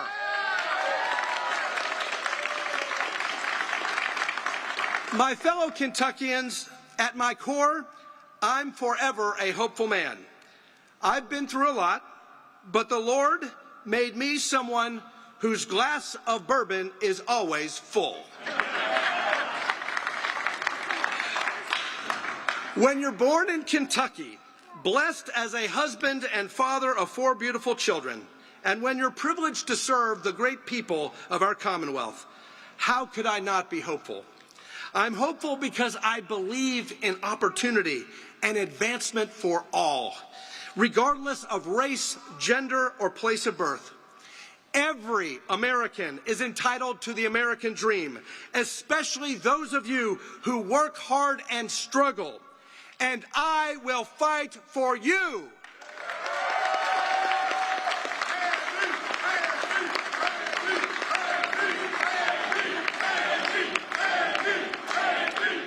I'm hopeful because I believe in American energy dominance, with Kentucky leading the way. And I'm hopeful because, as Ronald Reagan said, America's best days are ahead. We have a storied 250-year-old history, but there are more stories to write. Those stories must be based not on the left's utopian dreams that are driven by socialists, candidates with Nazi tattoos, or a left-wing fringe we in Kentucky do not recognize. But instead, they must be based on individualism, hard work, perseverance, faith in God, family, the Second Amendment, freedom, and a U.S. military second to none.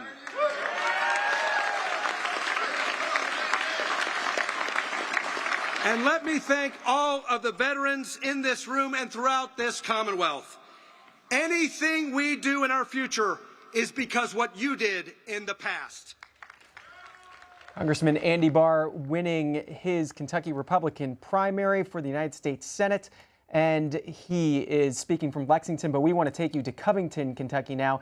Ed Galrine defeated Thomas Massie in the 4th District Republican primary. We want to show you him talking, and we'll let you listen to it in just a moment. When we do, though, or as we're waiting for that, Kirk Pato, Jessica Taylor, your thoughts on the concession speech of Thomas Massie that we heard a little bit earlier.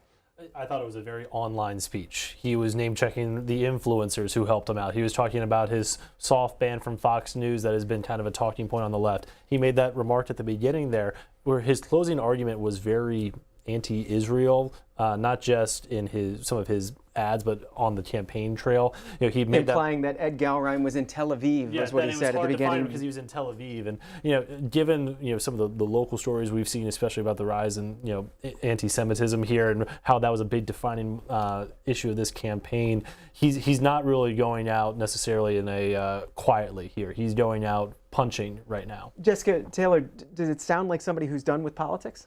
It does not. I think it's going to be interesting to see what kind of a future he has as sort of a Trump agitator from the side, which you certainly have never-Trumpers that have made a career out of that. Does he take that tact? We will see, but I do think that it's probably not the last we have heard from Thomas Massie. Thomas Massie, again, losing to Ed Galrine in that very closely watched 4th District race in Kentucky. In terms of the numbers that we're seeing come in, it's at this point a 10% margin for Ed Galrine, with 80% reporting Ed Galrine growing that margin as the night goes on. When all is said and done, do you think this one's even going to be close? I don't think it's going to be particularly close at all. Again, this is the most expensive House primary in history here. There was actually pretty juiced turnout here, especially compared to some of these primaries that we've seen in the past. Again, this is the most contested one, but it looks like Massie's might end up losing pretty significantly here, and this is going to be a big show of force from Trump. But again, like what we said earlier, they have a lot of sway in Republican primaries. They have a lot of sway in Republican parties. Let's see them do that against Democrats. I think we have audio now from Ed Galrine's victory speech down in his campaign headquarters in Covington, Kentucky. We'll head there. St. Paul, Sister Mary Dorothea, Sister Mary Fulgens, Coach Walt Heath from Franklin Simpson just sent me a note. And I could go on, but the kind of people that shaped me into the young man I was and never realized till so many years later, what they'd done, including my FFA teacher, Mr. Hammers, World War II veteran sniper, wonderful man, humble as the day is long. I want to thank my teammates from FFA, that's Future Farmers of America for you out-of-towner folks. That's a big deal in Kentucky, okay? FFA. To football, to SEAL team and the Joint Special Operations team that I served on all over the world. Thank them, for they made me the better person that I am. And the more I was promoted, the more awards I got, the more humble I came. Now my focus is on advancing the president's and the party's agenda to put America first and Kentucky always.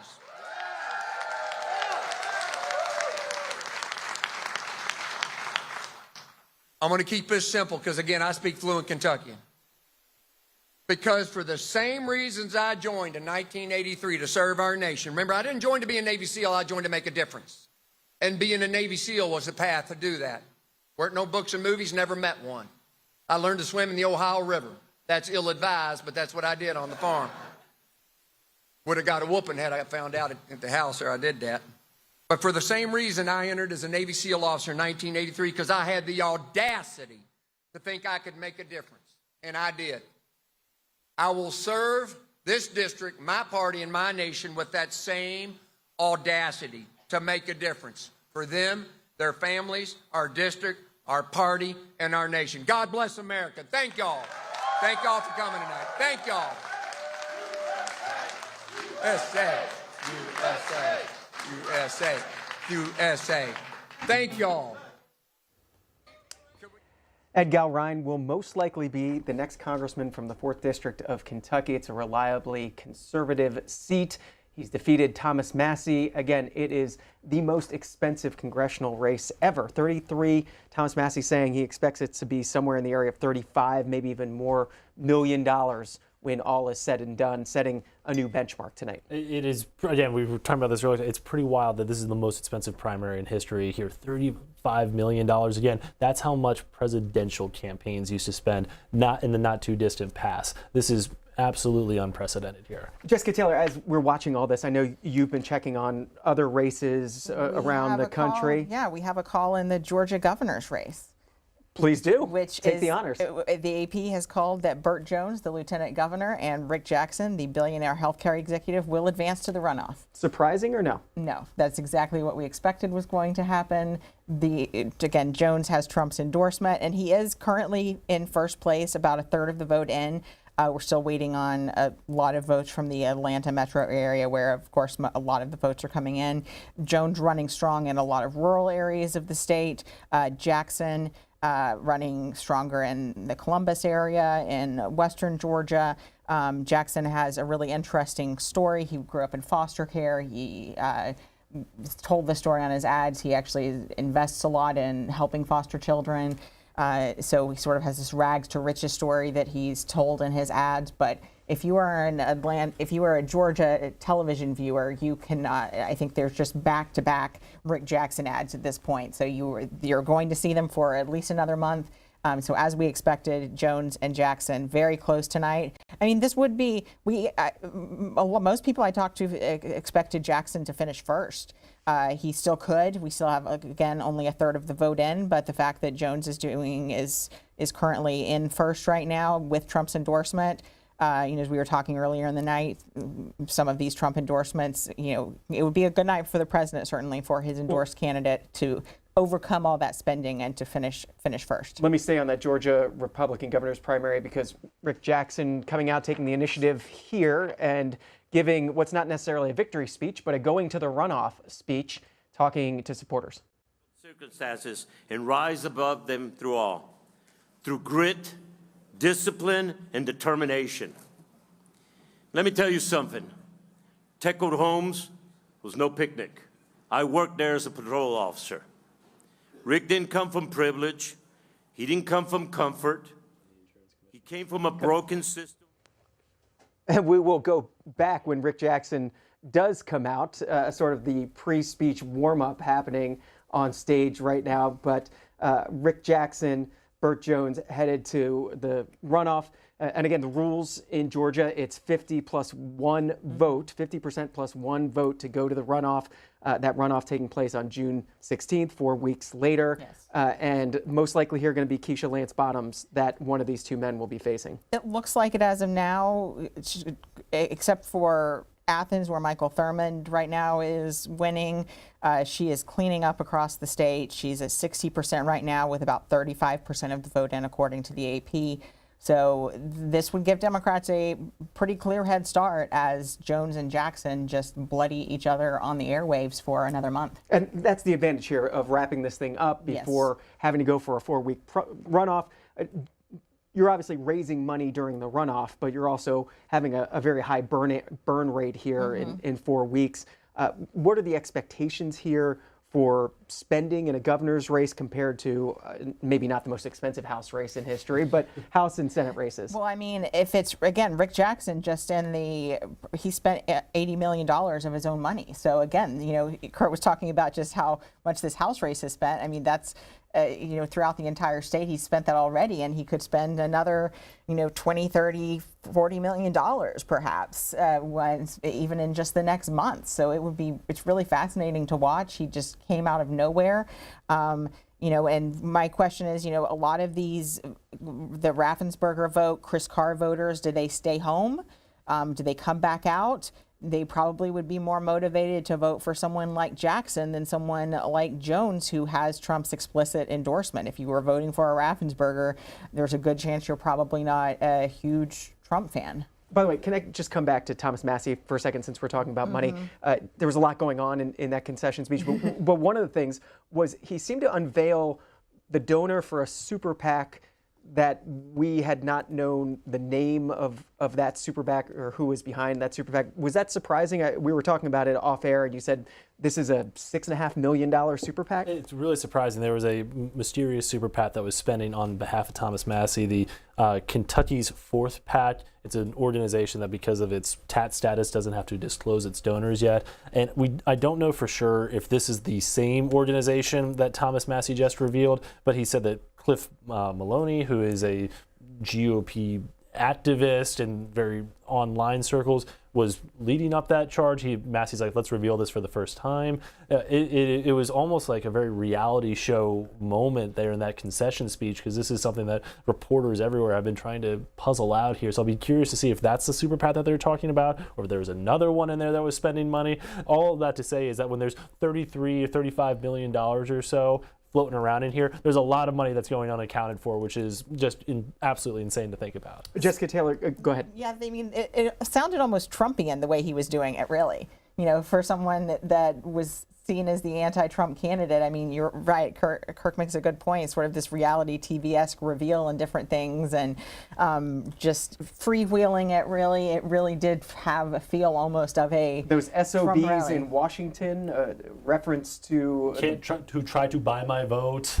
Yeah. Thanking the influencers was the other one that I had written down. Well, and the speech ended, too, with chants of 2028 breaking out in there. Like, you know, we talked about how this was a very Trump-style speech. We could potentially see Thomas Massie run for president, too. We were talking about how he's not done with politics, clearly. Like, there's a possibility that we could see him try to make a run for president, too. He could run for governor in 2027 as well, perhaps, too. Just 45 minutes left tonight in our coverage, and I do want to make sure we get some reaction from viewers. Let me let you know the phone lines again to call in. Democrats 202-748-8920, Republicans 202-748-8921, Independents and others 202-748-8922. And if you voted today, 202-748-8923. Kirk Beto with us, Jessica Taylor, you know them well if you are a C-SPAN viewer. If you're watching them for the first time, we're very glad that you're joining us tonight. Jessica Taylor, I interrupted you as you were talking about some of the other races that you were watching, some of the other numbers that are coming in. What else are you finding? Yeah, so I am watching this Georgia Senate race here. The primary, Mike Collins is still in first. We have about 36% of the vote in. Derek Dooley running strongest in Metro Atlanta, which he has Brian Kemp's endorsement that in those Atlanta suburbs, you're going to find a lot of Kemp devotees. And so, you know, I think Kemp cutting an ad in the last week, he and his wife were campaigning around the state with Dooley.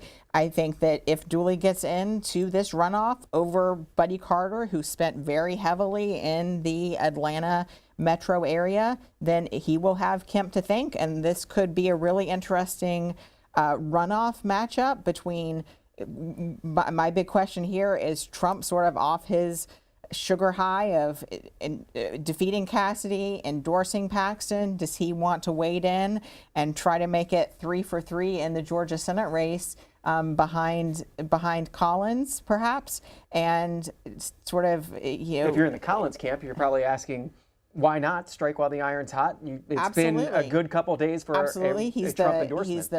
He's the first place candidate right now. And like I said, there's been no love lost in the past between Brian Kemp and Donald Trump.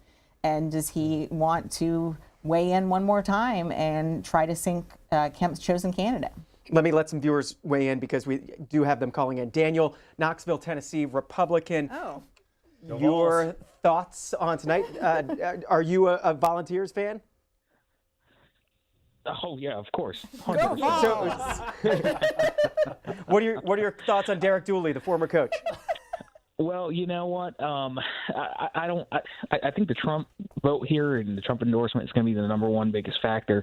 We've seen that nationwide. I mean, looks like Mike Collins is likely going to take it. I don't necessarily know if Dooley's going to pull it out. I understand that he's got some establishment support inside the state, but I mean, if you just saw what happened in Kentucky, you've seen what's happening nationwide. I think Republicans have underestimated the Trump endorsement, and I don't know what that necessarily says for the Republican Party, but this is very, very clearly Trump's party.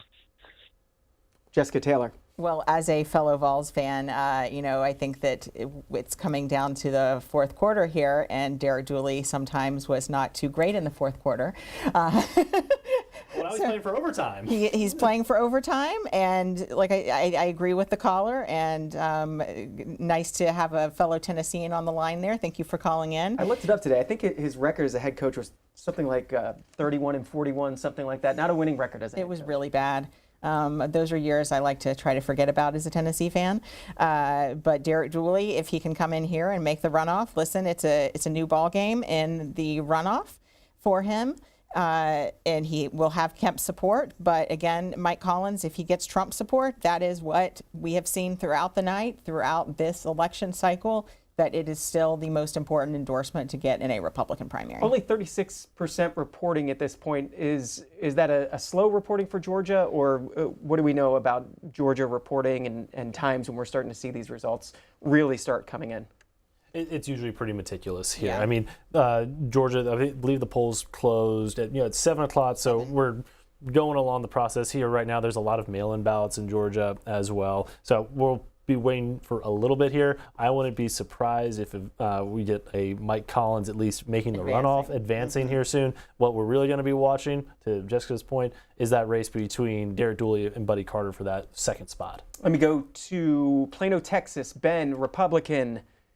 What have you been watching for tonight? What's been most interesting to you?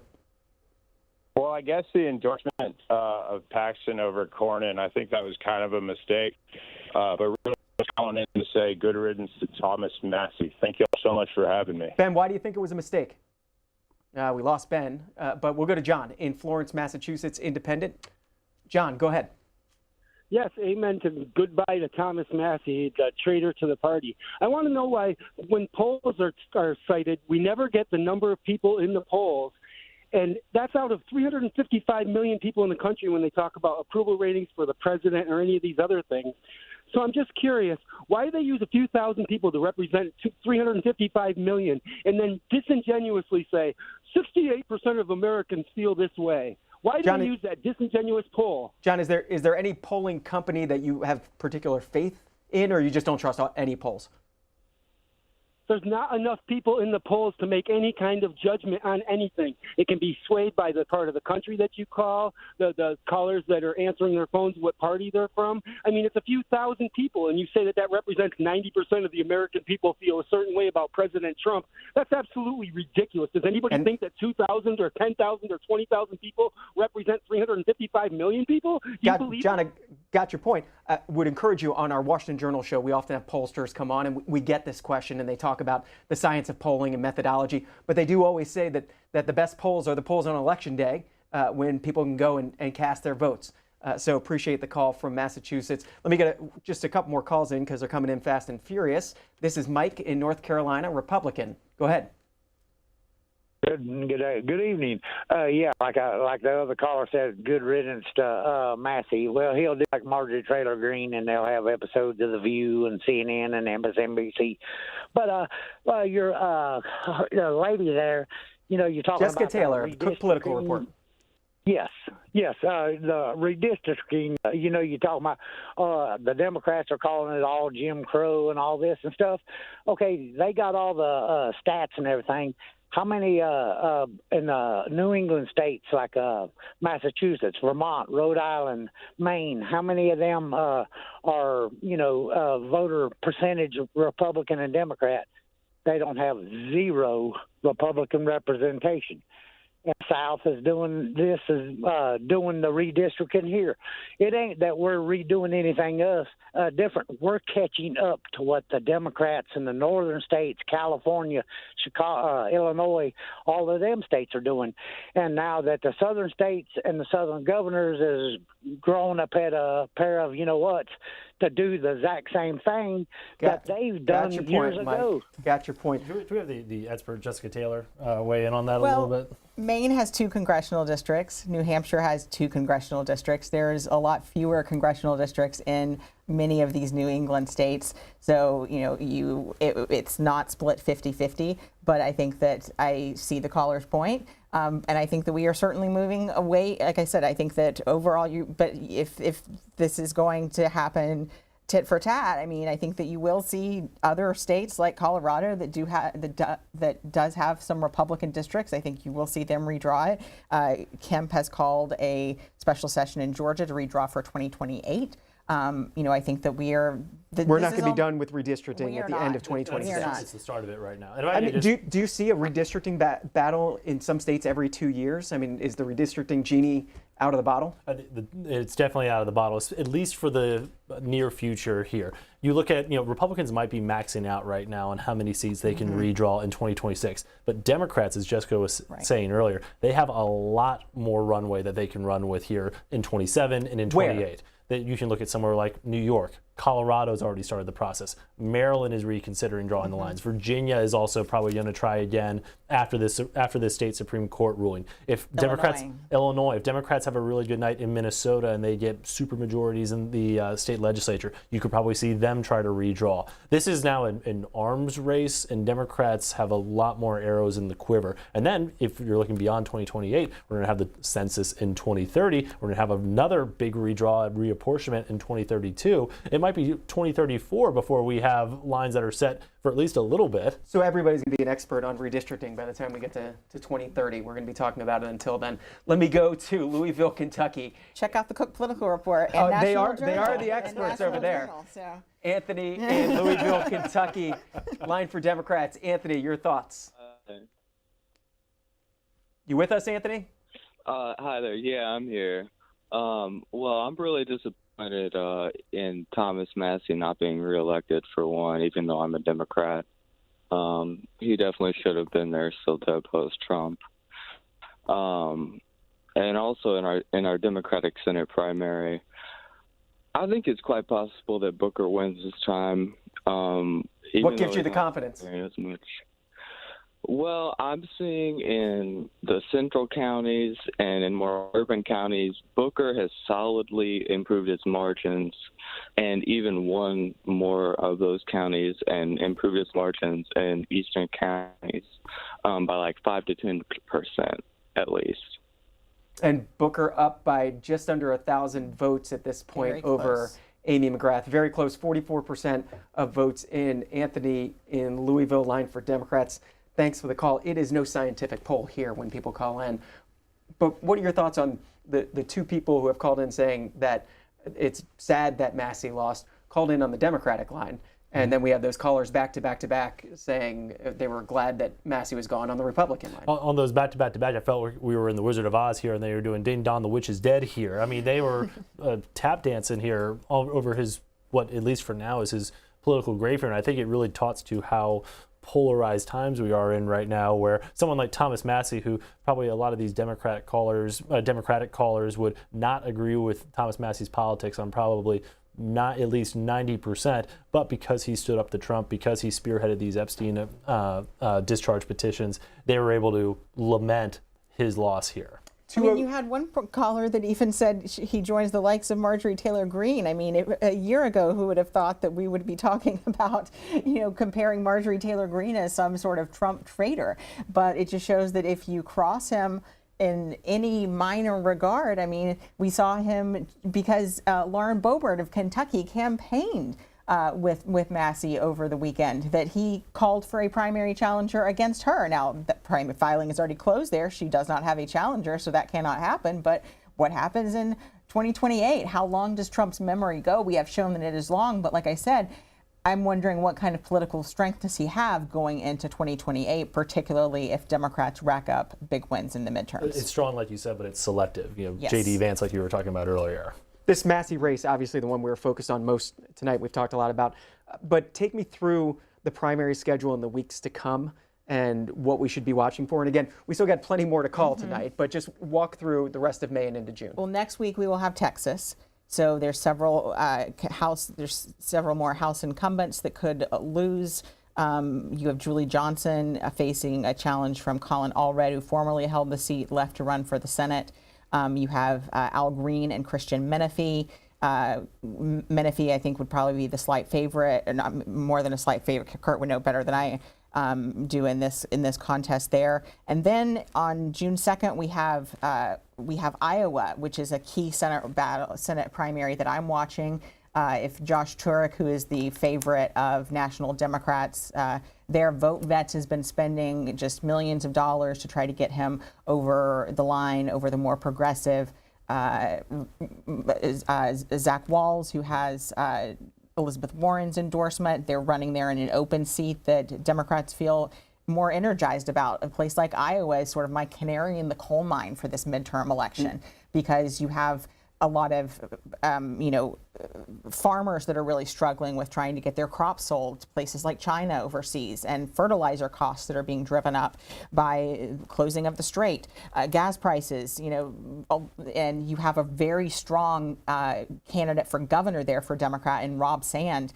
So there's also the Iowa governors will pick their nominee. Randy Feenstra, the favorite in that primary, but he is facing several more conservative challengers. We will have the California governor's race, which has for Kamala Harris passed on the race. Several other more high-profile candidates passed. It looked, of course, like Eric Swalwell was going to be the favorite in that race, and then what a fall from grace.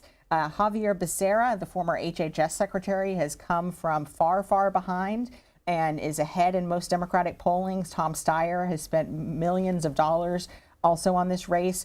Republicans were thinking for a while they might actually be able to advance 2 Republicans. I think that has gone down. So I'm watching the California governor's primary, which is a top 2 primary system. A very busy few weeks ahead for the Cook Political Report and for the Hotline. I want to get your thoughts on some of these, but let me bring in, since we just mentioned Texas is next week, Yvette is in Denton, Texas, line for Democrats. Yvette, what are your thoughts on the Senate race in Texas?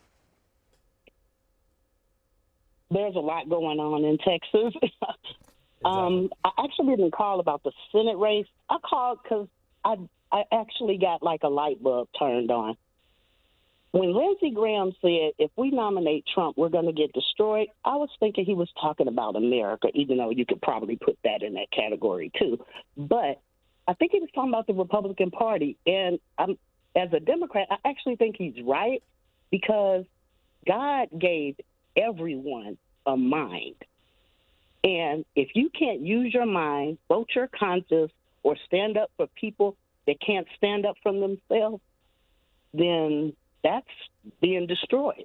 Yvette, I know you're calling on the line for Democrats. So who do you think's going to make it out of the Republican primary, John Cornyn or Ken Paxton?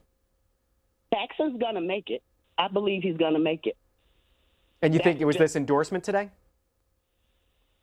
Excuse me? You think it was Trump's endorsement today, or did you feel that way before today? No, I think it's Trump's endorsement.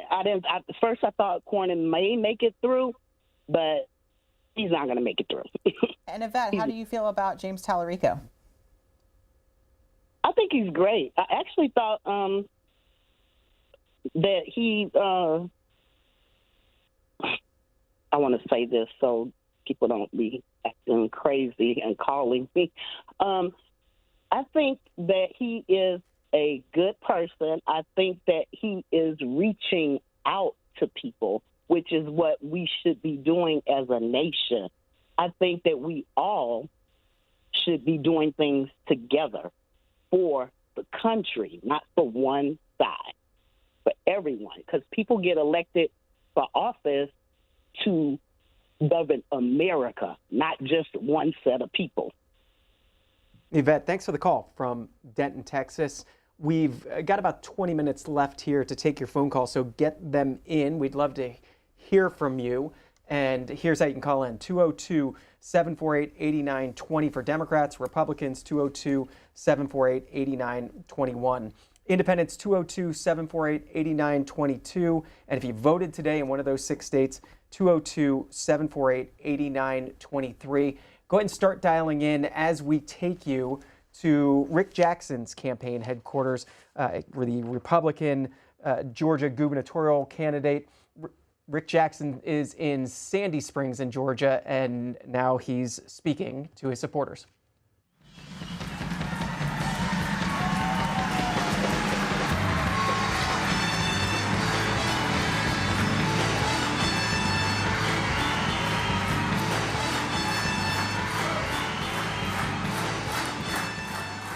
Thank you very much. I appreciate so much. This means a lot to me. Thank you. Barely more than 100 days ago, we sent an earthquake through the political establishment when we entered the race. I think it's safe to say we shook up the career politicians and insiders to their core.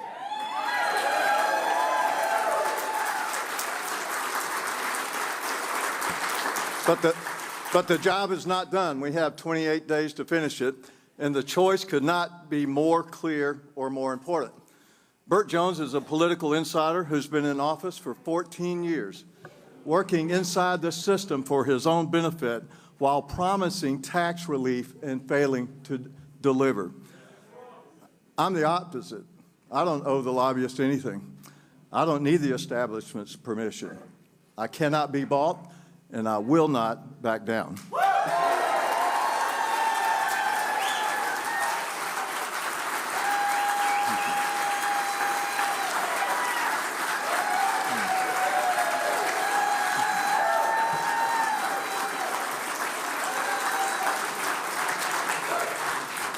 President Trump deserves a governor in this state who will do more than take a picture, use his name, but not put in the work.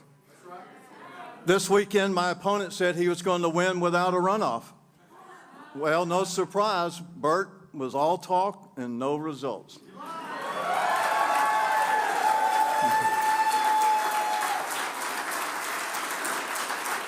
And I have news for Burt. He isn't going to win the runoff either.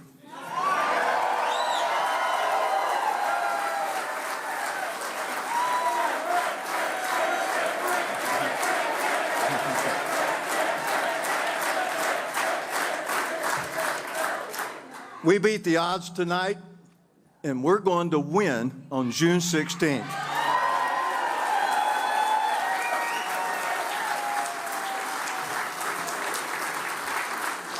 And when we win, President Trump will be a winner. I'll be President Trump's favorite governor. When he looks at Georgia, he'll see a state that is leading the nation, led by an outsider.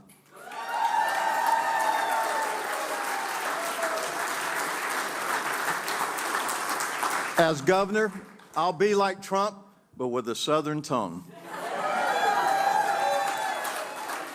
I'll bring a business mindset to Georgia and partner with him to deport criminal illegals, cut taxes, crush woke ideology, and support law enforcement. Rick Jackson advances to the Georgia gubernatorial Republican primary runoff. That's in 4 weeks. On June 16th, he'll be facing Lieutenant Governor Burt Jones in that runoff. One of the key races, if you are paying attention to the gubernatorial map around the country, the Cook Political Report has it rated as a toss-up this year. And we are very closely watching that, and we are very closely monitoring your phone calls. We want you to call in on phone lines split for Democrats, Republicans, Independents, and if you voted today in one of these 6 primary states. Let me go to the Peach State. It's Chase in Grayson, Georgia, Independent. Chase, you were just listening to that speech, that runoff speech. What are your thoughts? Well, I'm really disappointed. I voted for Brad Raffensperger.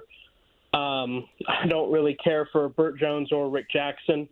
And you mentioned earlier I've been inundated with their ads for the last several months. It seems like every time I turn on the TV. But one thing I wanted to talk about was the issue of gerrymandering that people had brought up. I don't understand why we're going back and forth with this when we could move to a system of multi-party winners. of an at-large election, proportional representation. I don't understand why we're doing this when there's a solution. And I think it's because each party that's in power in a state wants to keep that power no matter what. And you're getting nods of heads from our guests here, Grayson. Yeah, it's one that I've brought up several times, and every time I bring it up, people just kind of stare blankly because it's the obvious solution, and I don't know why we're not moving forward to this. And one more piece of rhetoric from Rick Jackson we've heard, and you just heard him say it, is, a political outsider. I have no political experience. I can't think of another career where that would be a good thing. I don't want to go in to get brain surgery and find out that this is my surgeon's first time. He's a medical outsider who's not, doesn't owe anything to anyone. And I want to go in for a trial and find out that my attorney owes nothing to anyone. And this is his first time being an attorney. Well, Chase, will you vote in the runoff, or will you choose between Jackson and Jones, or will you stay home? I find it hard to not vote. It'll be a very difficult choice between the two. Ultimately, I'm hoping that Derek Dooley will be able to pull off in the Senate so that I can vote for him. Other states might have President Trump as the most important endorsement, but Brian Kemp is extremely popular among Republicans, among Democrats, and I think that it's going to be ultimately his voice that's going to be the deciding factor. He started campaigning for Dooley really late, and I think that if he had campaigned earlier, more than just a couple weeks ago, we wouldn't even be going into a runoff between Collins. Chase, thanks for the view from Georgia. We showed you a little bit of Rick Jackson. Let me show viewers a little bit of Burt Jones, who will be meeting Rick Jackson in the runoff in 4 weeks. He's speaking to his supporters now. Of course, in this race, and people should not forget it, I could not leave this stage without thanking President Donald J. Trump for his undivided.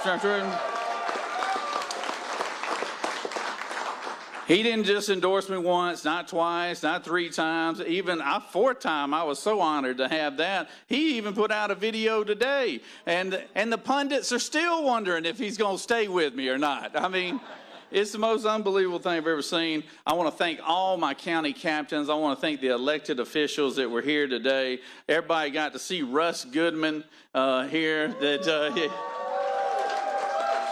Russ, he's been on our radio station 2 or 3 times now. I think we're going to end up adopting him here in this county. Everybody asked me, is that guy really, he's a professional, isn't he? He's a professional. I was like, he's a professional blueberry farmer for sure, yeah. But I want to thank everybody for that supported us, all our volunteers from all across the state. That's why I knew we would run strong, because that's Burt Jones. He heads to the Georgia gubernatorial Republican primary runoff in 4 weeks. June 16th, he'll be facing Rick Jackson there. Now we head from the Peach State to the Keystone State. Governor Josh Shapiro talking to supporters, and we will listen in to what he has to say. Son of a hairdresser and a union bus driver from Western Pennsylvania to the second most powerful job in our state, and I could not be more excited to wage this re-election campaign together. Thank you, Austin Davis. Thank you. You know, I am called to serve by my faith, and I've been guided on this journey of service by my family. The way my parents raised me to care about people around me. The way a girl in the 9th grade took a chance on me by granting me a first date at Goodnoe Farms in Newtown, right here in Bucks County. That date led to 29 years of a happy marriage, the blessing of 4 children, and a life dedicated to doing our part to repair the world. And so to Pennsylvania's First Lady, that girl I shared an ice cream and some cheese fries with back in, you ready for this, 1987. I love you. Tonight, Laura and I take another step on our journey of service. This work I do, you know, it comes with a responsibility to honor those who came before me and carry forward the baton of freedom and progress and democracy. Our first executive arrived on the banks of the Delaware River on a ship named Welcome in 1682. His name was William Penn. And he set out to build a place that would be welcoming for all, an example to the nations, he said. He was guided in this work by these core principles: the freedom to worship as you please, a government that was fair to its citizens, and free elections where people would choose their representatives. Now, 3.5 centuries later, we are gathered here tonight with a duty to protect those principles, to ensure that we do our part right now to pass them down to the next generation of Pennsylvanians.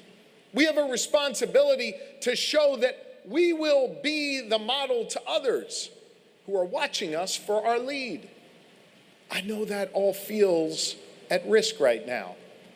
I know we're worried and we're fearful and we're angry that this country that we love so much feels like it's slipping away, that the values that we hold dear are being squandered by a president and his band of enablers, hell-bent on injecting chaos and cruelty and corruption into our lives every day. But we are here tonight, all of us are here, because we choose not to be captive to the chaos. We choose not to be part of the cruelty, and we choose not to turn a blind eye to the corruption. We are here tonight to push back, to say enough is enough, to reclaim our power, and to stand together in common purpose, the Pennsylvania way. You know, my faith teaches me that no one is required to complete the task, but neither are we free to refrain from it. And so, with a firm commitment to staying in the game and doing my part, I stand before you tonight to again accept the Democratic nomination for governor of the great Commonwealth of Pennsylvania.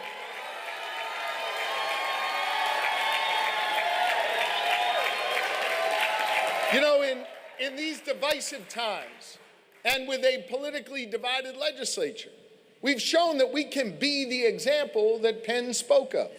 Here we've shown that we can get stuff done and do it in a way that respects all Pennsylvanians, no matter what you look like or where you come from, who you love or who you pray to or choose not to pray to. Together, we've increased investment in public education by 30% and drove those dollars out to the schools that need the most help. We've increased the number of teachers after years of decline and expanded mental health services in nearly 800 schools across our state. And now, free breakfast for all students is the law in Pennsylvania.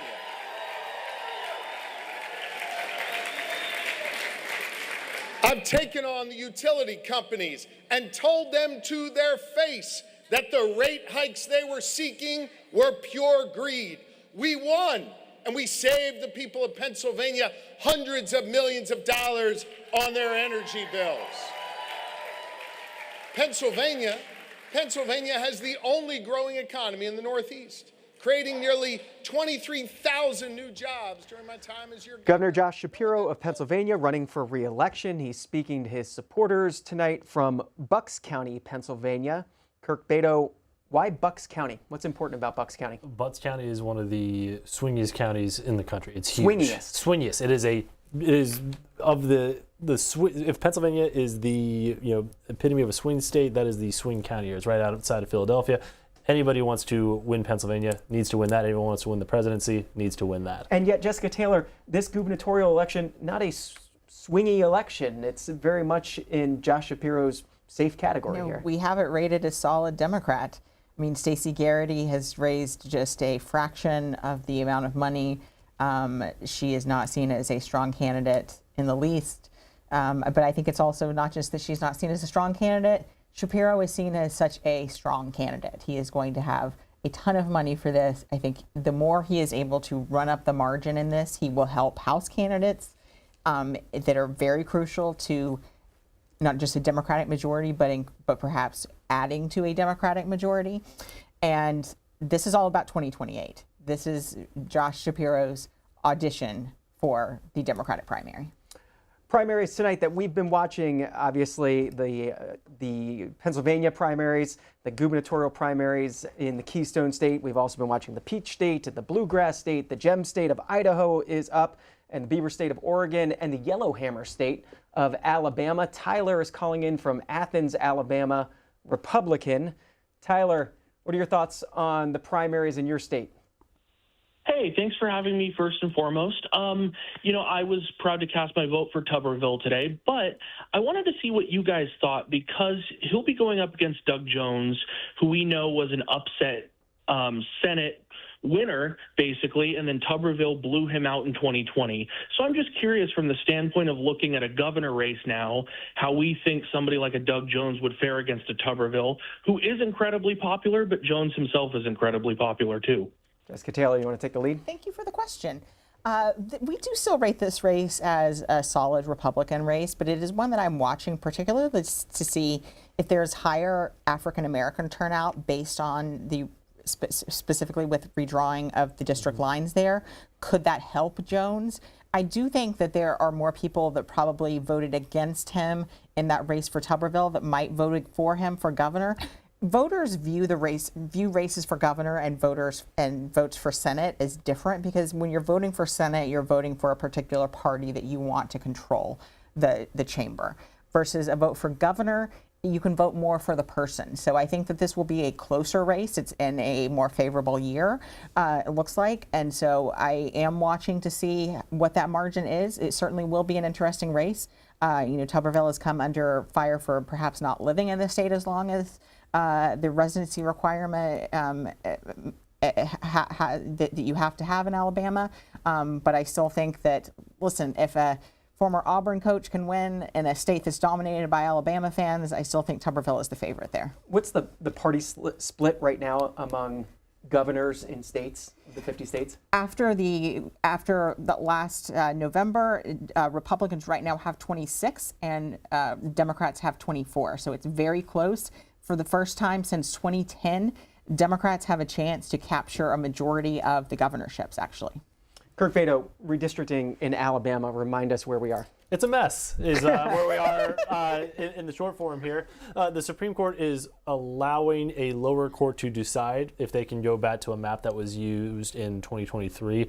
And because that lower court has not issued a ruling yet, Kay Ivey, the governor there, has delayed primaries in 4 of the state's congressional districts until they get a ruling on that. So with all the rest of these Alabama voters going and getting their nominees today, or at least deciding who's going to be in a runoff, 4 of them have been delayed until August 11th. How unusual is that? 2 different primary days depending on where you live in a state? It is incredibly, incredibly unusual. And this is something that's going on in Louisiana as well, where they moved all of their House primaries, not on this, the past one this Saturday, but have delayed it till later this summer. And what they're doing there is basically holding all these early votes that came in before election day for these House races in this sort of like legal limbo, and they will decide to potentially throw them out if they get approved for this, when they get this new map approved. This is a brave new world that we're in right now, where it's almost like Calvin Ball a little bit, where we're making up the rules as we go along here. Wow, a Calvin and Hobbes reference. I like that too. Kurt coming with all the references tonight. A few more calls before we have to say goodbye tonight. Harrison is in South Carolina, Democrat. Harrison, go ahead. Yeah, hey, thank you so much for taking my call. I've got, talking about the chaos. Literally, as we speak, I am in Columbia, South Carolina right now, waiting on a friend of mine who's a representative. If you've got a producer that can tune in the State House in Columbia, they are in special session voting for redistricting. And our primaries are coming up in June. They are literally locked in the Capitol right now, and I'm 2 hours late for my dinner reservation, waiting on him to get out. And so as you know, South Carolina is always first or last in whatever category. And I have a feeling that we're about to get into some really bad chaos here in South Carolina. And who knows what the outcome's going to be. But the point I'd like to make is this just shows that it's all about the money. We've always known that, but it is all about the money. And the money is what's dividing us. I really wish that we could get back to the Tip O'Neill days of all politics is local, and just turn off the TV, talk to your neighbors, and politicians out there, please come up with a platform. Let's just get back to platform politics and vote on the issues. Thank you for taking my call. That's Harrison in South Carolina, line for Democrats. Let me get in Jack in St. Louis, Missouri, Republican. Jack, go ahead. Yeah, I'm just really surprised what's happened in Alabama with the Senate race. Originally, I thought when Steve Marshall first entered the race that he would absolutely dominate Barrymore when he decided to jump in the race. Just your thoughts on that, and the whole Senate race there. Jack, what's your interest in Alabama as somebody who's in the Show Me State? I'm just interested in politics all over the place, and I find what's happening in the Senate race quite interesting. Jessica Taylor. Yeah, so we don't have a lot of the vote in Alabama yet. There's just 3% in. We don't have any from Birmingham, which is, of course, the largest vote central there. Barrymore is ahead with 42% of the vote. Marshall is in second with 24. Hudson, 20. Again, only 3% in, 4% in now. Moore had Trump's endorsement, and he also had the endorsement of John Thune and Tim Scott. So he's managed to sort of unite the Trumpian wings and the more establishment wings. The Club for Growth has spent a lot also in this primary. Moore outspent his opponents 10-1. Steve Marshall, his campaign was actually only running radio ads, so he didn't have the money to compete. There was a late super PAC that came in and put some points on the board there. I'm watching to see if Moore can get over 50%, avoid a runoff there. Jared Hudson, a third candidate, a former Navy SEAL, also had some outside spending on his behalf. He's running as the outsider candidate in that race there. So we're waiting on a few more candidates to come out and speak tonight. We're waiting particularly on that Georgia Senate race. It's a toss-up race in Georgia. It's the John Ossoff seat. Republicans trying to... Actually, we shifted that race last month to lean Democrat. To lean Democrat. Yes. So that race, one of the key races this cycle, it's the top Republican target, fair to call it that, yes. This Senate cycle. And we're waiting for some of the Republican candidates to come out and speak. So we're going to go a little bit longer, surprise to both of you, yeah, but fine. We've got plenty of calls to do it, and you can keep calling in as we do this. Democrats, 202-748-8920. Republicans, 202-748-8921. Independents, 202-748-8922. And if you voted in today's elections, 202-748-8923. While we're waiting for those, Charles Booker is out speaking to his supporters. That's in Louisville, Kentucky. Let's listen in. How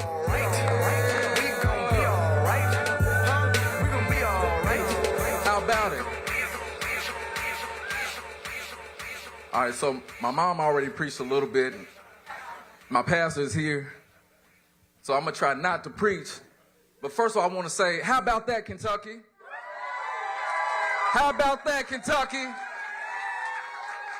From the hood to the, that's not just a saying. That's a rallying cry. It's a declaration. It's an acknowledgement of our collective humanity. It's an understanding that together we are unstoppable, that together we can change the status quo, that together we can end generational poverty, that together we can heal. And, oh my God. So I have my grandma's Bible.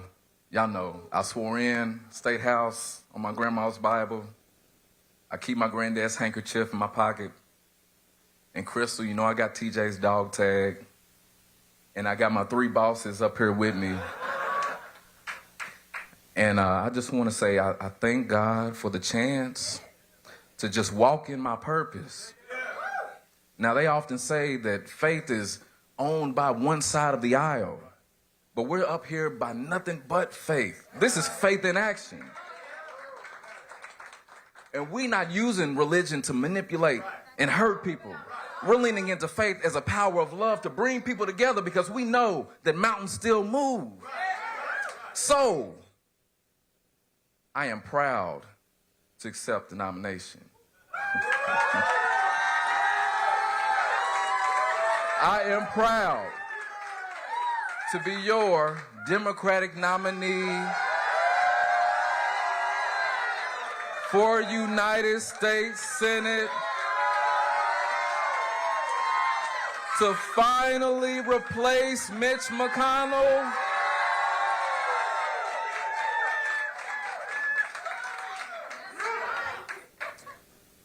We have been on a journey together.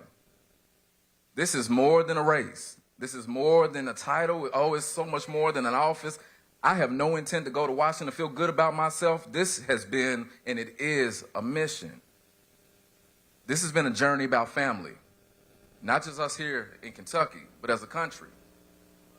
Finding our way back to each other. Finding our way back to hope. To love. There's so much hate. There's so much division. So many people are hurting. And I'm doing this because I don't trust politicians. I don't come from a political background. I just knew that if these folks make the decisions that impact our lives, we need to be in these spaces. So I dared to go on a journey, and you've been with me. We introduced something in 2020, and it's been a little poetic today if y'all been watching the numbers. I just got a phone call. I will return your call, Amy. I will. But in 2020, we introduced a story. I was going to say young black guy. I got grays in my beard now. A black man from the hood, 35th and Market. Stepping up and leaning into faith to go up in the hollers to tell a story about family. That's not the political norm. We've made to believe that we're enemies, that our problems are amongst each other, that we should look at one another and point the finger. All the while, we're all being screwed. And because we leaned into faith, we shocked everybody. They didn't think something like this was possible in a place like Kentucky. But it's places like Kentucky that make democracy real. It's places like Kentucky that show the power of humanity. Because we are hardworking, we are dependable, we are loyal, we are faithful.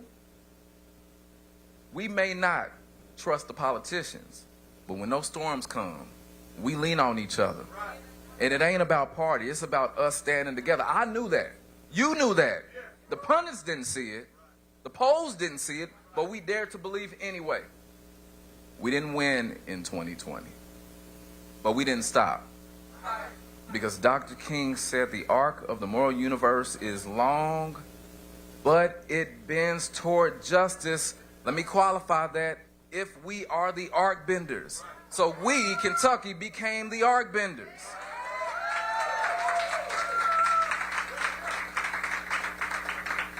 We cried for justice for Breonna Taylor. We cried for healing when the storms came. We locked arms and stood up in the face of hate. We kept organizing, providing mutual aid, showing what community is all about. And then in 22, we made history. I became the first black Kentuckian to be nominated for United States Senate.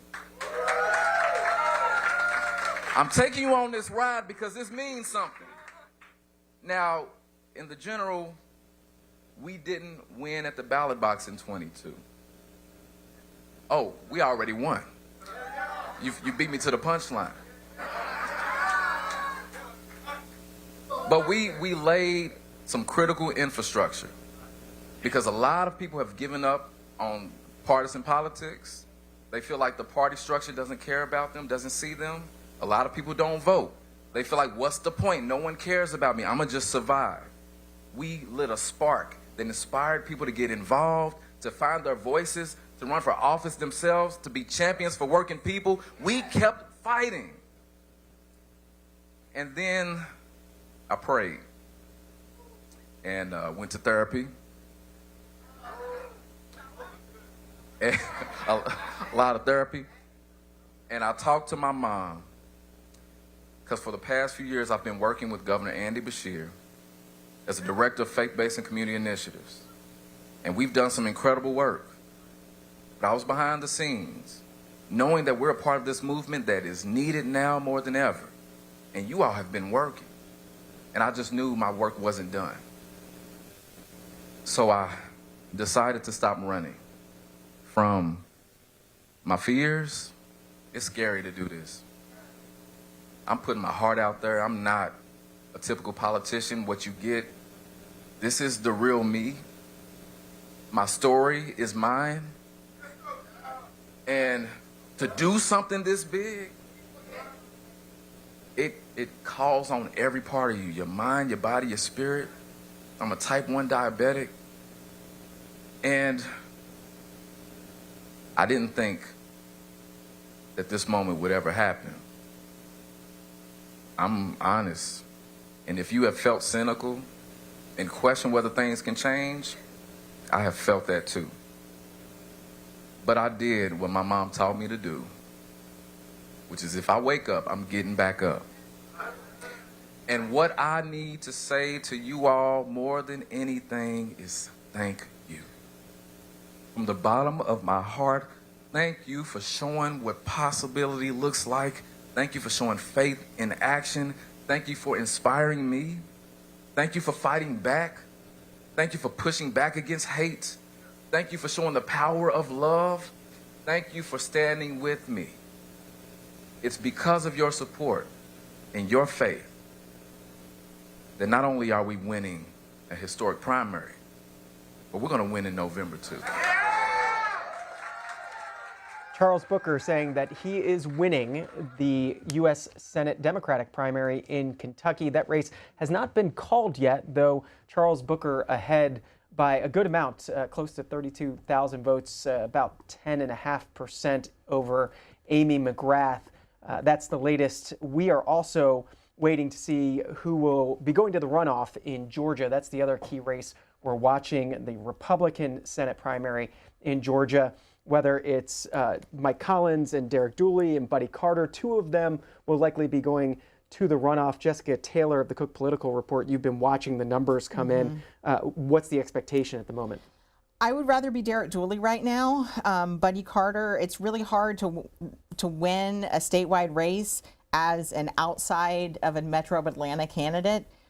Dooley is actually running strongest in the Atlanta suburbs right now. Now, we don't have any of Fulton County in, which includes most of Atlanta. 0%. 0% of Fulton County in right now. So that's one of the big things we're watching. And, you know, here's interesting. Actually, we don't, well, very small amount of Clark County in, which is Athens, but Dooley's actually leading there right now. But again, too small to, and that's Collins' home. So that would be certainly noteworthy, but I don't know that that's going to stick.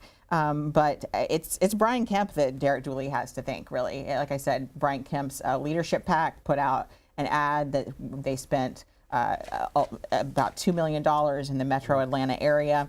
And, you know, I think that they would up that spending in a runoff. But this race could really, like I said, if Trump decides to wade in and endorse Collins, this would become a Trump-Kemp proxy war for the next month. Again, we're just about 50% through, and this is the key race that we're watching because it's the race to see who will go to the runoff to see who takes on Jon Ossoff, which is the top Republican Senate target this election cycle.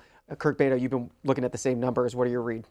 My read right now is that, yes, we are watching for that second spot right now. And I was thinking a lot that we've been talking about what Josh Shapiro, who's also on primary night tonight, he's been helping ferry Democratic candidates through House races. He wants to hang his hat on helping flip the House, and control the House runs through Pennsylvania. We saw earlier this year with J.B. Pritzker, again, another 2028 candidate, threw his weight around in the Senate primary to get Janelle Stenson across the line. Janelle, what is it, Stetson or Stevenson? I'm blanking on it right now. The Lieutenant Governor of Illinois. Why am I blanking? Here, I'll come back. We've been up a long. We have been up a little long bit. Day. But what I was no help on that one, so don't worry. What I'm looking at in Georgia is Brian Kemp is a popular Republican governor who could also be thinking about Juliana Stratton. Thank you, Janelle Stelson is running in Pennsylvania 10 tonight. We've had a long day, guys. Yeah, but I'm watching with Brian Kemp here is he can help throw his political weight around and get his chosen candidate across the line here, because we're already seeing this type of flexing from other 2028 candidates. If Brian Kemp is looking at a potential White House run when Trump is term limited, let's see how he can do here with going toe-to-toe with Trump, especially if Trump gets in for Mike Collins. Let me get a few more calls in because we want to hear your reaction from around the country. As we mentioned, Alabama, the Yellowhammer State, having its primaries today. This is Callie from Pelham, Alabama. Democrat. Callie, go ahead. Thanks for waiting. Hey, my name's Callie. I'm a relatively young voter who voted in Shelby County today. And I think one thing that was really disheartening is the amount of young voters that showed up. I was always told when I was younger that who we vote for and the fact that we just vote in general matters. And so I just thought it was really upsetting to see a bunch of my peers today didn't even know that the election was happening. They didn't care to get out and vote. And I just think that's so important because although our state is wonderful and it's gorgeous, there's a lot of changes that could make it a lot better. And a lot of people want to talk about they're upset with the state, and a lot of people my age vote based off of social media or their family's influence, and I just think it's important to get out there, educate yourself, and go vote. Callie, thanks for the view from Alabama. Kirk Beto, some news that you're seeing here? Yeah, we got one of the reasons why we're not seeing Fulton County results as Greg Bluestein at the AJC. This is Fulton, Georgia. Fulton, Georgia, yes. And this is what we've been kind of waiting on for these calls. It's one of the most populous counties in Georgia. That Greg Bluestein of the AJC, the Atlanta Journal-Constitution, said that we're not going to get any results until after 11 o'clock tonight, because there was a shooting at an elementary school that was serving as a polling site earlier today, which extended early voting, and the county cannot release results until that polling is over. That facility. So that is what's going on here. That's why we're seeing the delay in the Georgia results. Thanks for bringing us to the news. Andy in Phoenix, Arizona, Republican. Go ahead. Yeah, hi, John, and your guest. Just a few comments. I really don't have a question, but I was following the Massey race today. I'm glad he lost, and Cassidy the other day in Louisiana. Glad he lost. The loyalty thing, I hear your guest or other people say Trump wants loyalty. I don't think that's any different from any president. I think Biden wanted loyalty, Obama wanted loyalty, Bush wanted loyalty, Clinton. So they want their party's loyalty in Congress. And, I feel Democrats are more monolithic, with the exception of Fetterman. He surprises me sometimes, although he votes probably 90% with the Democrats. And then the mapping, the redistricting, maybe there will be more black conservatives that will get elected to Congress. I really do think that's the Democrats' worst fear, is that black conservative Congress members. And lastly, we always talk about first. I'm a first, or this would be a first. Well, we could have had a first in Virginia. Winsome Sears could have been the first black female governor of a state, but they went with a white woman Democrat. Thank you. That's Andy in Phoenix, Arizona. Jessica Taylor, what do you want to pick up on? Well, I think that Sears was vastly outspent. She was not seen as a particularly strong candidate, and I think that Virginia, she did not run the type of race that the previous governor had. But what I do want to think there too, though, is you did not see George W. Bush come out and wage primaries against his own members. You did not see Barack Obama do this, and Trump is not going to let members, even in competitive races in the general, get an inch from him. He's going to go after them if they have some type of distance. Susan Collins might be the exception, but I'm not even sure that would stay, because he has targeted her tweets in the past and in posts and different things. So this is the difference to me, because I think when George W. Bush recognized that 2006 was a backlash, when Obama realized that his midterms were a backlash.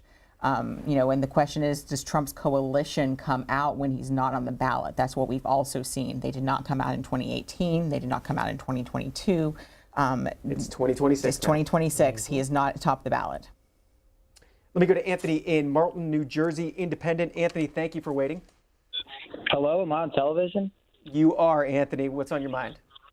Wow, that's pretty cool. It's just more of a statement, and I heard the last caller say he's glad that Mr. Massey went down in Kentucky, and I respect him. That's democracy. I'm not going to pretend that just because there's a result I don't like means democracy's fake or nothing like that. But let's make no mistake about it. The fact that Mr. Trump came out against Mr. Massey has nothing to do with Iran or the economy or Big Beautiful Bill or anything like that. It has to do with the fact that the President of the United States was accused in court of sexually assaulting a minor. And Mr. Massey was one of the few Republicans in Congress who wanted to push through the Epstein files early, and Donald Trump wants him out of politics because of that. It's because of that and nothing else. And it's very disappointing to see him go down and to see, Mr.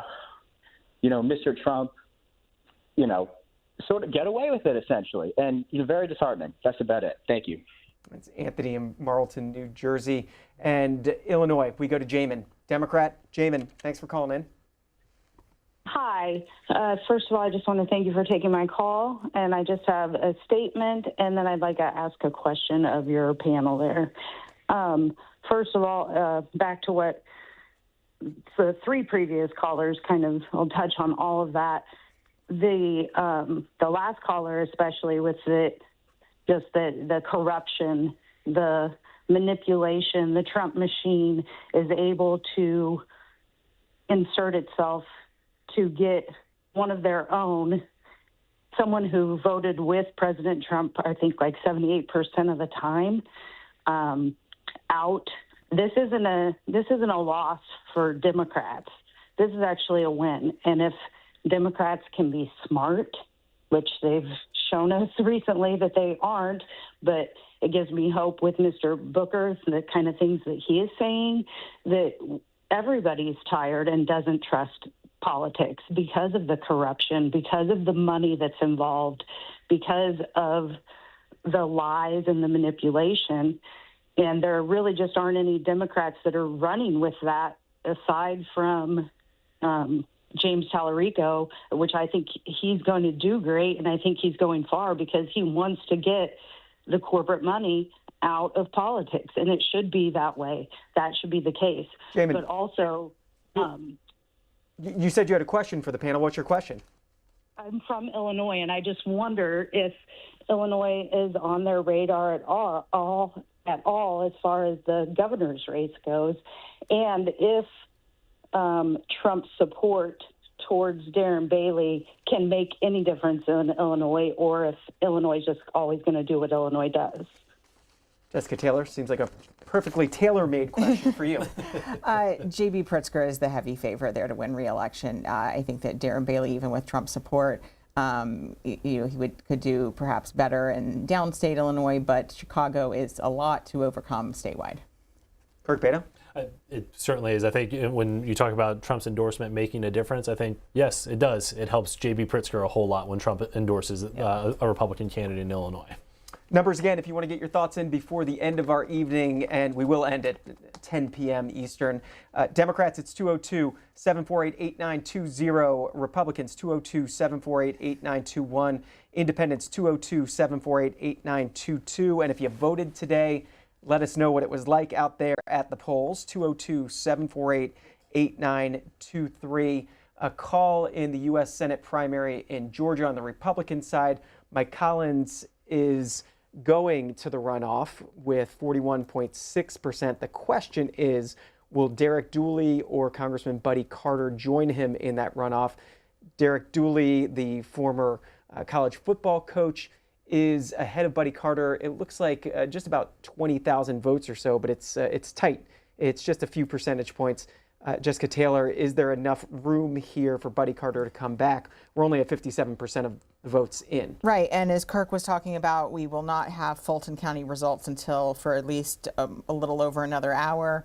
Listen, I'm looking to see if this holds, if Derek Dooley is going to finish first there in another Metro Atlanta county there, because as of now, Carter in Cobb County, we have about 42% of the votes in. He is in third place. Carter is. Again, I think it's just hard for a non-Metro Atlanta candidate, and Carter represents the Savannah area, to do well there. And this just not the numbers. You're just not as well known, but I mean, Carter has spent the most on TV. He spent $3 million of his own money and was blanketing the airwaves there in Atlanta as much as he could. But I think probably those ads might have had more resonance were it not for Rick Jackson, probably that drove ad rates up even more, and that it was probably hard to you tuned out the ads. So I think that probably hurt Buddy Carter in this race as well. Although Kirk Beto in a runoff, we're talking about a lot of ads here in a short amount of time. So Peach State voters should be prepared for their TVs to be inundated yet again. I absolutely. I think the three of us should have really just gone in on a TV station in the Savannah media They're making market, a lot of money, because we would have made a killing here. Or Northern Kentucky. Northern Kentucky too, or maybe somewhere right on the border with South Carolina, so we can get some of that as well. But what we're seeing here is that there's just an explosion of money in campaign ads here. And this is not going to end after the June 16th runoff. That's when the general election is going to start. John Ossoff's sitting on $32.5 million here that he is going to start flooding the airways with. The big major super PACs for both parties have already reserved about $20 million on the Democratic side. I believe somewhere in the $40 million range for Republicans. This is going to be wall to wall from now till November. And is it just the television ads, or how much of, call it, $10 million in spending or $100 million, how much of that will a campaign these days push towards traditional television ads, and how much towards web ads or pushing ads to your phone and your social media feeds? That's a great question. We have seen a growing percentage of total ad spend are those digital ads, that digital outreach you're talking about, the extremely targeted stuff. Especially streaming. The streaming is a big one, especially as more people cut the cord. But because the rates on broadcast and cable are so expensive, that's what keeps it a bigger piece of the pie. But when you're looking at, per unit of ad spending, digital is slowly but surely creeping up, especially, as Jessica said, as more people are cutting the cord going to Hulu or YouTube, they're putting their ads on there where people. But we're not at parity yet. Yeah, a lot of those are younger voters, and they are lower propensity voters. It's older voters that are higher propensity in many instances. Mm-hmm. I heard a candidate say the other day, tell me whose ads you see when you were watching Wheel of Fortune, and that is who is ahead. So that is prime. We had the caller from, I think it was Alabama, saying she was disappointed that there weren't young people out at the polls, that she thought that there should be more young people out there. I think everyone should turn out if you are able to. Our rights were fought, especially if you're a woman or minority, to get you your right to vote. I think that everyone should turn out to vote in every election. So less than 10 minutes in this primary night, just with us here on C-SPAN, though afterwards we're going to be taking viewers in about 10 minutes to a replay of Thomas Massey's concession speech. It's about 20 minutes long. We'll let you see it in its entirety. We watched about the first half of it here live. Watch the whole thing. You're going to be staying here because you're on the show tomorrow morning on the Washington Journal. But time for a few more of your calls.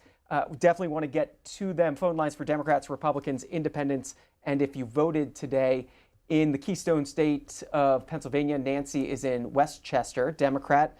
Nancy, your thoughts on primary day in Pennsylvania? Okay, yeah.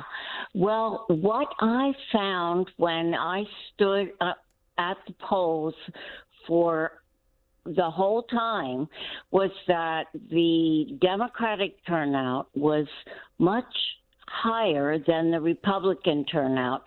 And it made me feel that the Democrats were more engaged and wanted to vote more than the Republicans did. Now, this is Southeast Pennsylvania, so it might not reflect all of Pennsylvania. I don't know. But it's something that I would like you to look at. Was Republican vote depressed in Pennsylvania? Thanks. And Jessica Taylor, how much could it have been a function of a Josh Shapiro headlining a ballot for Democrats and Democrats wanting to come out and show their support for him and having that Keystone name? Yeah, that very well could have been. I mean, I think that you were probably only coming out if you were a diehard voter and you were in a targeted congressional district. It oftentimes depends on what local races or what congressional races are getting you out, but because that top of the ticket, there's no Senate race this cycle, that top of the ticket was not competitive, fewer people probably coming out. Mm-hmm. That's exactly right. And the Westchester PA is also in the Pennsylvania 6th district, not all of it, but most of it. That's one that is held by Chrissy Houlihan. It's on the edge of the battlefield in a more Republican-leaning year, but there's not a whole lot of competition in there right now, so there might be a little bit more depressed turnout on both sides there. Back to the Peach State. Michelle is waiting, independent line. Michelle, what did you see today at the polls? Hi there. I just wanted to, well, it was actually quite busy. It flowed really well, and there was actually a mix. But as someone who has knocked doors, made phone calls, raised money, been very politically active, and a mother of a millennial and Gen Zers, I can tell you they're ticked off. They are disgusted with the money in politics. And even with my own children, I've had to force them out the door to go vote. Michelle, what do you think is going to happen here in this very high-profile Senate race and gubernatorial race in Georgia? I think that Keisha Lance Bottoms she's going to have a really rough time. I think in winning the governor's position, because Kemp was extremely popular here.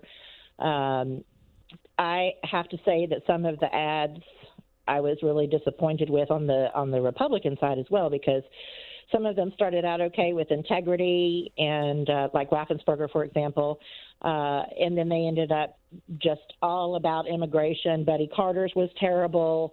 We're going to lock you up, and if you're this, or this, and basically any color other than white. It was disappointing. I don't like to see that kind of behavior. I wish that integrity would return. I think Kemp acted with integrity, but I know that Keisha Lance Bottoms is not loved by everyone. I think she's going to have a rough go, in my opinion. And Michelle, before you go, you're an independent in Georgia, in a state with a high-profile Senate and gubernatorial race. So do you mind saying if the election were today, who you'd vote for in each one of those races? I would definitely vote for Ossoff, for sure. And then for governor? And for governor, it's really tough. It would probably be between Dooley and I'm not a huge fan of Keisha either, but these others are just too hateful, and I'm tired of seeing all that. Well, you've got about 167 days until the general election, so plenty of time for that decision. Thanks for the call from Georgia. Just about 4 minutes left here. Akiva's been waiting a while in Clifton, New Jersey, Republican. Akiva, thank you for waiting. Good evening, gentlemen. Good evening. Kirk, I have a question for you. Kirk, I just wanted to, first of two questions for you, only two. Maybe. And that is that Georgia has a Senate race. What do you think of my prediction that Jon Ossoff will go down to defeat in November? And I truly think that it's a very Republican state. I mean, voted for Robert Dole, John McCain, Mitt Romney, George W. Bush, and Trump two out of 3 times. Do you think Jon Ossoff will get defeated in November? And second of two questions, do you think Mike Rogers in Michigan, which will happen, the primary will happen in August, do you think that Michigan will elect a Republican senator? Because I certainly believe that.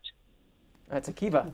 Well, I'll answer real quick, and then I want to turn to the expert Jessica Taylor here. I think Jon Ossoff is in the driver's seat right now in Georgia, no matter who comes through this. Obviously, there are going to be a few candidates who Derek Dooley has a little bit less baggage in terms of past voting record than Mike Collins, if Dooley's the one in the runoff here. But Ossoff is going to start out probably as the favorite. In Michigan, Mike Rogers is going to sail through the primary there. Democrats have a tough 3-way race there. And it's really bruising in there. But I still think in a Democratic year, Democrats are going to have the edge in Michigan, even if Mike Rogers is content to just raise money and start pivoting toward his general election campaign. But I'd be curious to see what Jessica Taylor has to say. We all are. The caller ticked through Georgia's very Republican history, but the state has changed since then.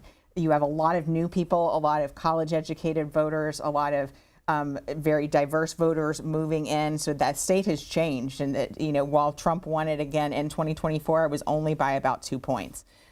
Michigan, I do agree, could really be a problem for Republicans. I mean, for Democrats, excuse me. I think that if someone like Abdul Al-Sayed, who is the more progressive candidate endorsed by Bernie Sanders, wins, Democrats are very much starting to worry. You're starting to see a lot of big names like former Senator Debbie Stabenow, Jennifer Granholm, former governor, just came out behind Haley Stevens, who's the establishment favorite, but she's sort of not lighting the base on fire. But I agree with Kirk, though. I do think in a very Democratic year, Michigan is hard. They have not, that seat has not been held by a Republican since 1994. Final 90 seconds or so. Kirk Beto, start here. Biggest takeaway from tonight, biggest surprise? My biggest takeaway is that Trump is now he has a perfect record now in these endorsement fights that he has. He's really consolidating the party around him. My biggest surprise, I think I don't really have a big surprise here because we're still waiting on those results from Georgia. Georgia is one that I'm going to be watching pretty closely here. We might be on track for some sort of surprise in the Alabama governor's race, maybe if Barry Moore clears it, but it's still very early in the night here. Jessica Taylor. I mean, we still don't, as Kirk said, we still don't know the final result in Georgia, but I am a little surprised that Rick Jackson is currently in second. We still don't have Fulton County in, so that could change. But I think it shows us that self-funders and running so many ads have diminishing returns. And maybe we could see that with Tom Steyer in the California governor's race coming up in 2 weeks. Jessica Taylor is the Senate and Governor's editor at the Cook Political Report. It's Cook Political. And Kirk Beto is the hotline editor with the National Journal. And Kirk Beto, you can see a lot more of tomorrow morning on the Washington Journal, starting at 7 a.m. Eastern, 4 a.m. Pacific. Thank you for joining us for a primary night. Let's do it again down the road. Sounds good. Great, can't wait. And we take our viewers now to Thomas Massie's concession speech. Thomas Massie, that race we were watching very closely tonight, he gave about a 20-minute concession speech. We'll air it for you in its entirety here on C-SPAN. Up next, remarks by Kentucky GOP Congressman Tom.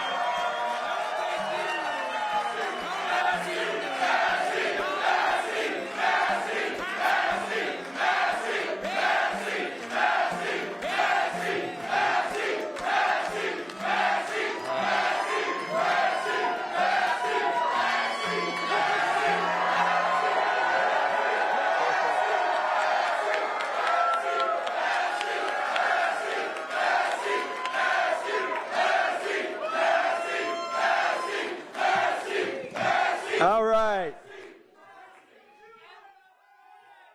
Listen,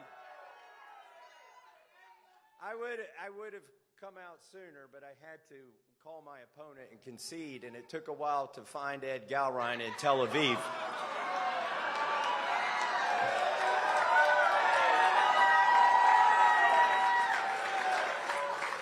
I did get the call through, though. I have called and conceded the race. We've been honorable the whole time, and we're going to stay that way.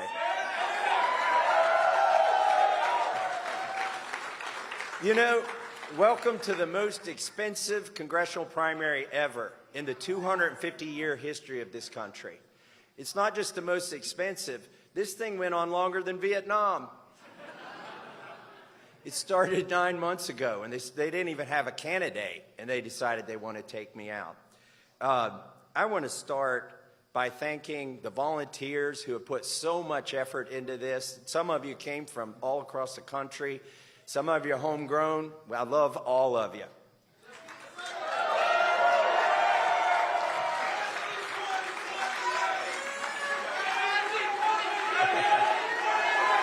All right, hold on.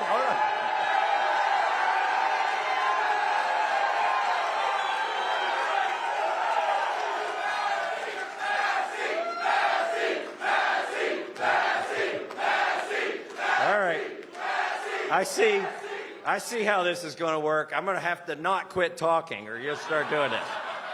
I want to thank my staff, too. Some of my staff have been with me from the very first race in 2012, and they have done so much. We've never had, contrary to all the BS you've heard, we've never had a single ethics complaint filed against me or my staff in 14 years.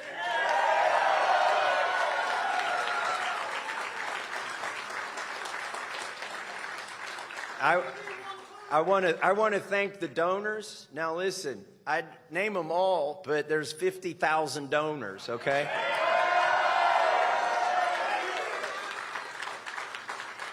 We didn't lose this race because we didn't have enough money. You know, it is the most expensive race ever. I think when they add it up, right now they can count 35 million. I think when they add it up, it's going to be a lot more than that, because on our side, we know we spent more than 15 million. And we were able to go toe-to-toe. There was never a week that we got outspent more than 2-1 in this entire race once it got underway. And that's also, it wasn't just the grassroots donors. We had a long time, one of my longest friends, he went through a rough spell, and I never left him. I always supported him. And he actually started the Super PAC, the one that nobody knows who runs it, Cliff Maloney. If you're around, would you come up here? Maybe I can get him out here to take some credit. Or if he's in the crowd, just pick him up and surf him over here. Cliff.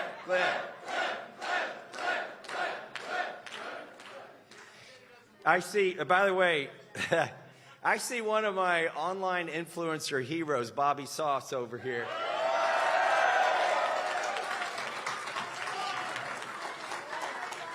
There were a lot of surreal moments in this race, and frankly, in being in Congress. But being in a side-by-side racing through the woods with Bobby Sauce was definitely it wasn't even on my bucket list. It was amazing. So, and getting to that point, I want to thank the influencers who came all this way and produced all the videos and got out the young vote.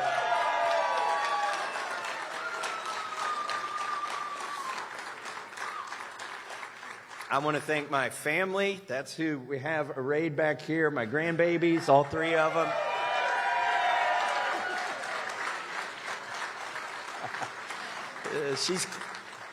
She's clapping, too. It's a little bit overwhelming for them, but they are what recharges my batteries when I come back from Washington, D.C., these grandbabies. And that's what we're fighting for, really, is the next generation and the next generation after that.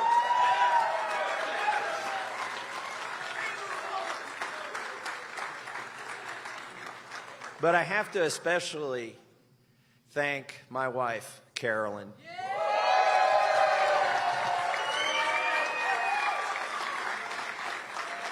Her parents knew what they were doing when they named her. Her middle name is Grace. And, but she's a fighter. I mean, she's been tweeted at twice by the chief executive of the most powerful country in the world. She blames me for that because I didn't invite him to the wedding. But also, she voted this morning, and she came out and she said, well, that was a wild experience. That was great. I never imagined that would happen. And I said, what happened? She said, I got to vote for my husband and my favorite congressman. I said, that's practically a throuple.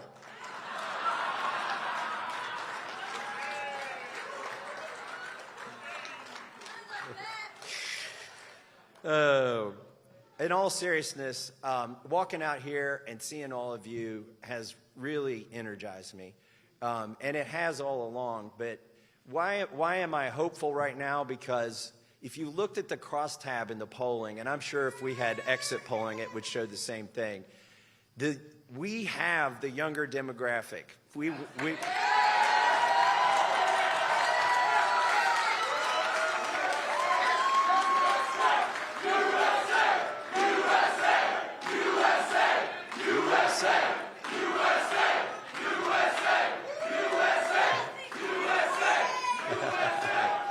You are patriots, and you will inherit this country, and you will make it better. And I am hopeful because of that. Thank you.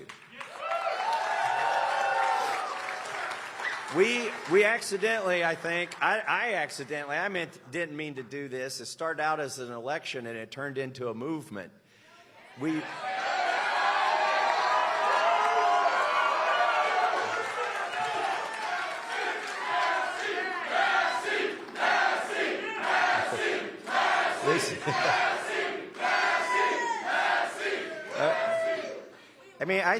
I think people, if you're not tired of politics, if you're not jaded, if you're not cynical, and so many people are, the people that want somebody that'll go along to get along. I've never heard of that strategy, but that seems to be what the voters want. That's what's been promised to them, but not to young voters. We stirred up something. There is a yearning in this country for somebody who will vote for principles over party.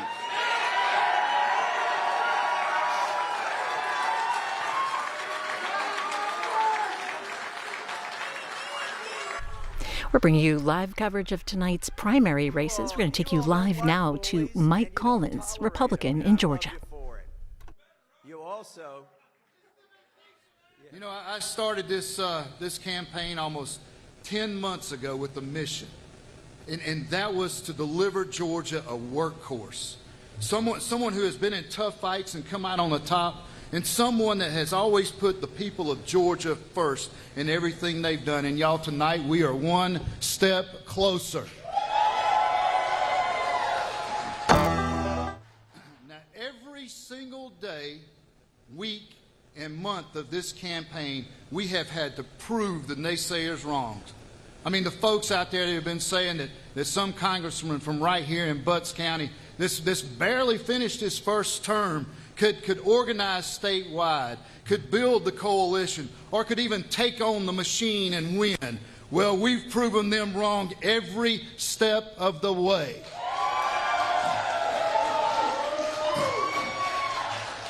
And listen to me now, when you hear people talk about how much money John Ossoff has, remind them of the results tonight, that the winning campaign did the most with the least. We were outspent 15-1, outmatched, but I tell you what, not outworked.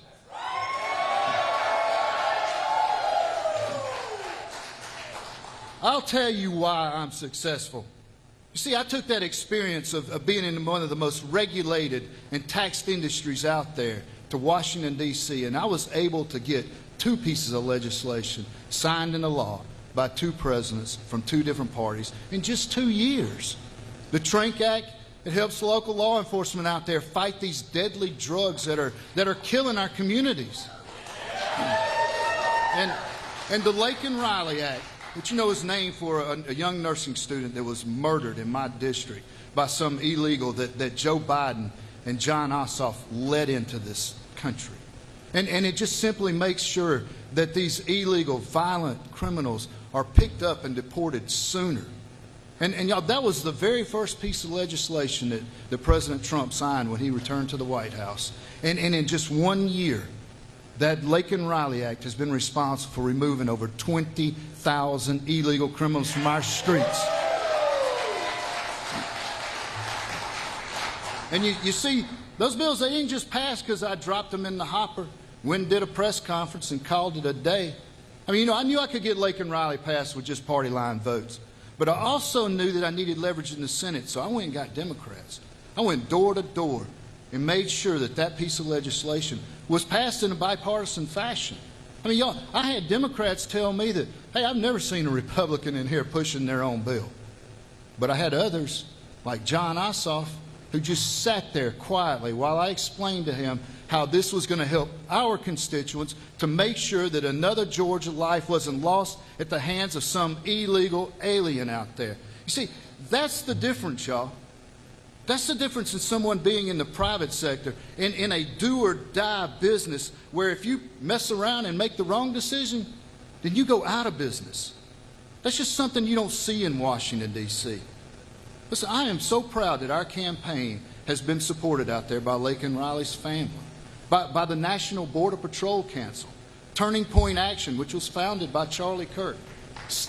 Yeah, that's worth it. Yeah. CPAC, Club for Growth, Newt Gingrich, over 200 local and state officials, and many of them are here with us tonight. You see, they're with me because they know that I deliver results. I know how to win.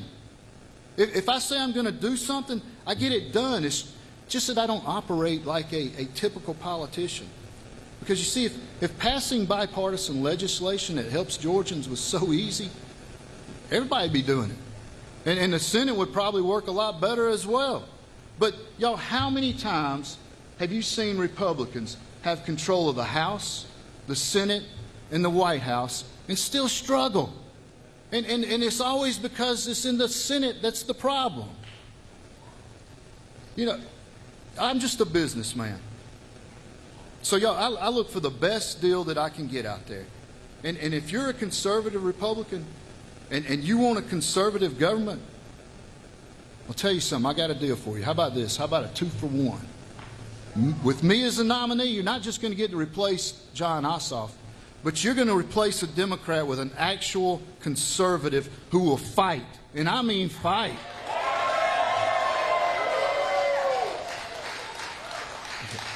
You see, our problem in Washington is that not that we don't have enough Republicans, it's just that we don't always have the right Republicans. That's right. But I'm going to tell you, any Republican is better than a Democrat. But just because you've got an R behind your name, it doesn't mean that you'll stand up and take the tough votes that put Americans first. I've not just promised to do that, but I have delivered on it.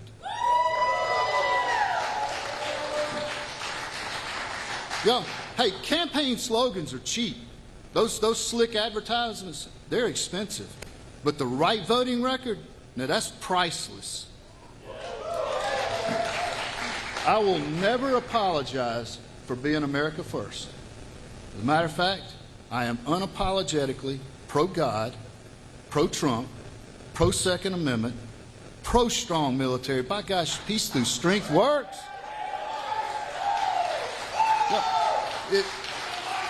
if it's not good for Georgia and this country, I will never support it. Look, we need to replace John Ossoff with someone who will put our state first, not California and New York. I mean, y'all know this. John Ossoff doesn't represent our state, our people, or our values. I mean, he's effectively California's third U.S. senator. I mean, in fact, John Ossoff is as Georgia as putting pistachios in a Pepsi. I mean, look, President Trump brought us back from the brink of where we were under Joe Biden and the Democrats like John Ossoff. Y'all, we need to take advantage of every opportunity to deliver a safer, a more productive, a more affordable America.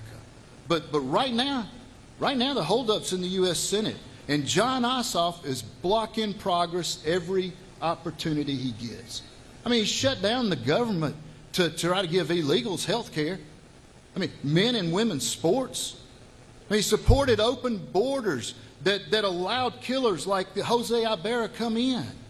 I mean, he's even opposed to the Save America Act, which most Americans out there support. It's just common sense. But John Ossoff, nah, he's against it.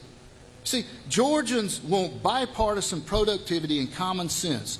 And that comes from being a small businessman who knows how to solve problems. They just want someone to go to Washington and fight for them. Like nursing students in Athens. Like young families who just want to buy a home. Our veterans.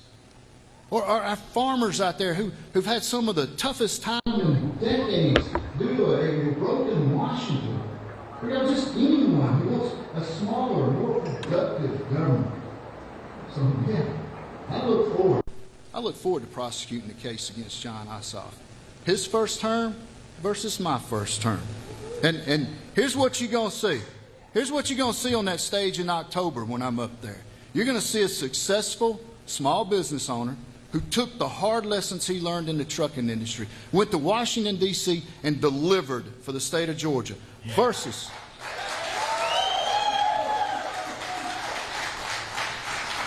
Yo, versus a guy who's never had a real job in his life. Someone who is out there has voted with those California crazies and those New York nut jobs to make your lives less safe, more expensive, and less free. Listen, John Ossoff's going to need every penny he's got to defend his record. And by the way, just to let you know, the bulk of his money has come from California and New York, those far left activists out there. So if you want to beat a tough incumbent, you better put up the toughest fighter. And I am the only candidate out there, y'all, the only candidate who has built a grassroots fundraising program with donations from every county in this state, all 50 states and territories. I'm the only candidate who's organized all 159 counties with over 800 convoy captains out there.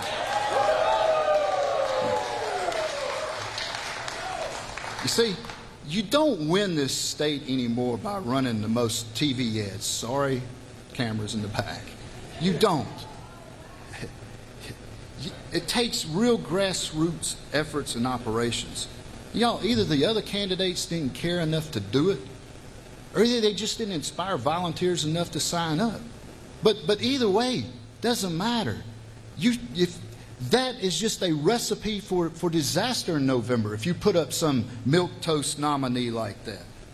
Listen, we're not here tonight because I've been propped up by somebody else, or because I've spent the most money in this thing.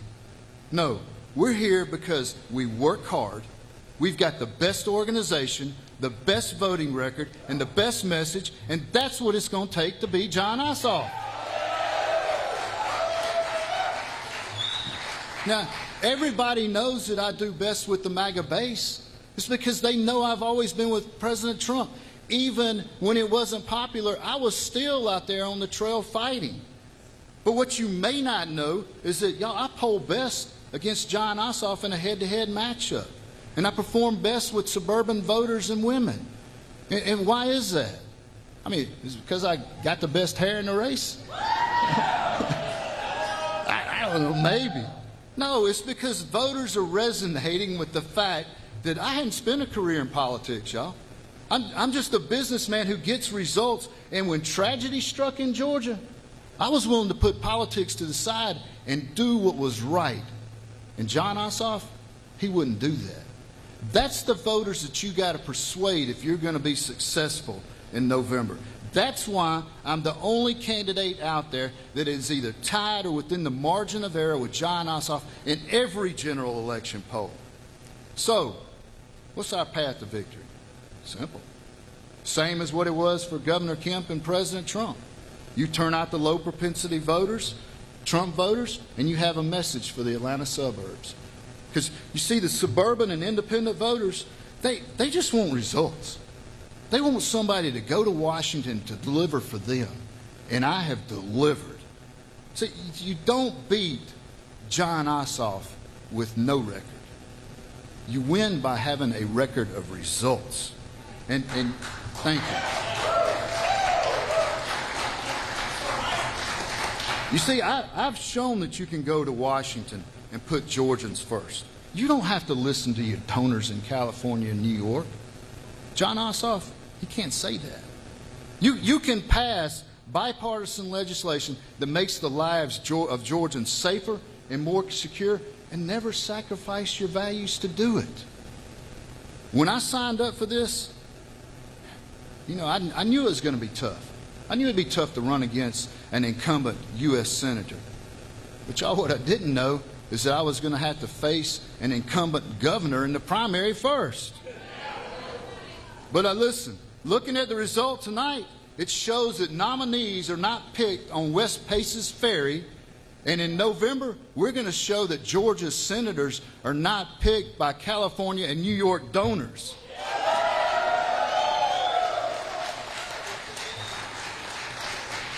You know how they're picked?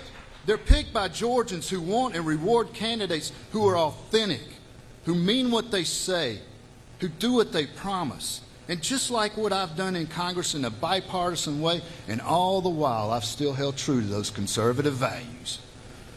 The secret to my success, y'all, it's just that I learned the hard lessons from the real world. You know, when to compromise, you know, when not to budge, how to get the best deal out there so that I keep families fed and employees employed, just to stay in business.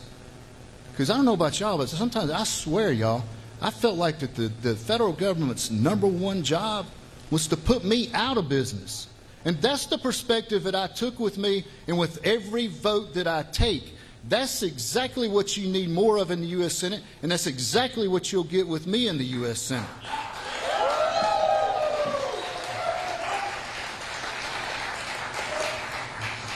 You want to defeat John Ossoff and also put a real conservative fighter in the Senate? Because, I mean, Lord knows, y'all, we need more backbone over there. I need your help. I need your help. Listen, I'm Mike Collins. Help me get to the U.S. Senate, and I promise, this old trucker will deliver. Thank you for your time. Thank you for being here. Thank you for...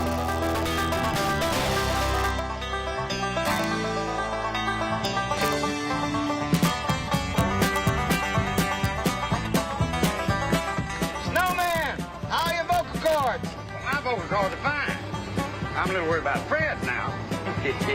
He's been gnawing everything in the cab of this truck, barking.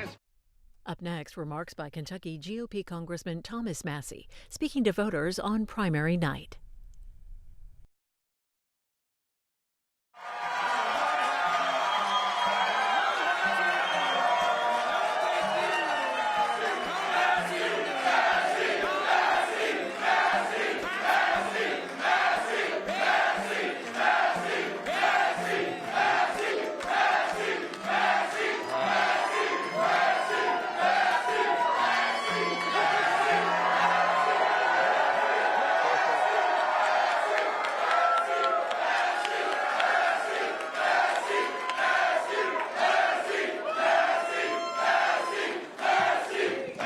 All right. Listen, I would have come out sooner, but I had to call my opponent and concede, and it took a while to find Ed Galrine.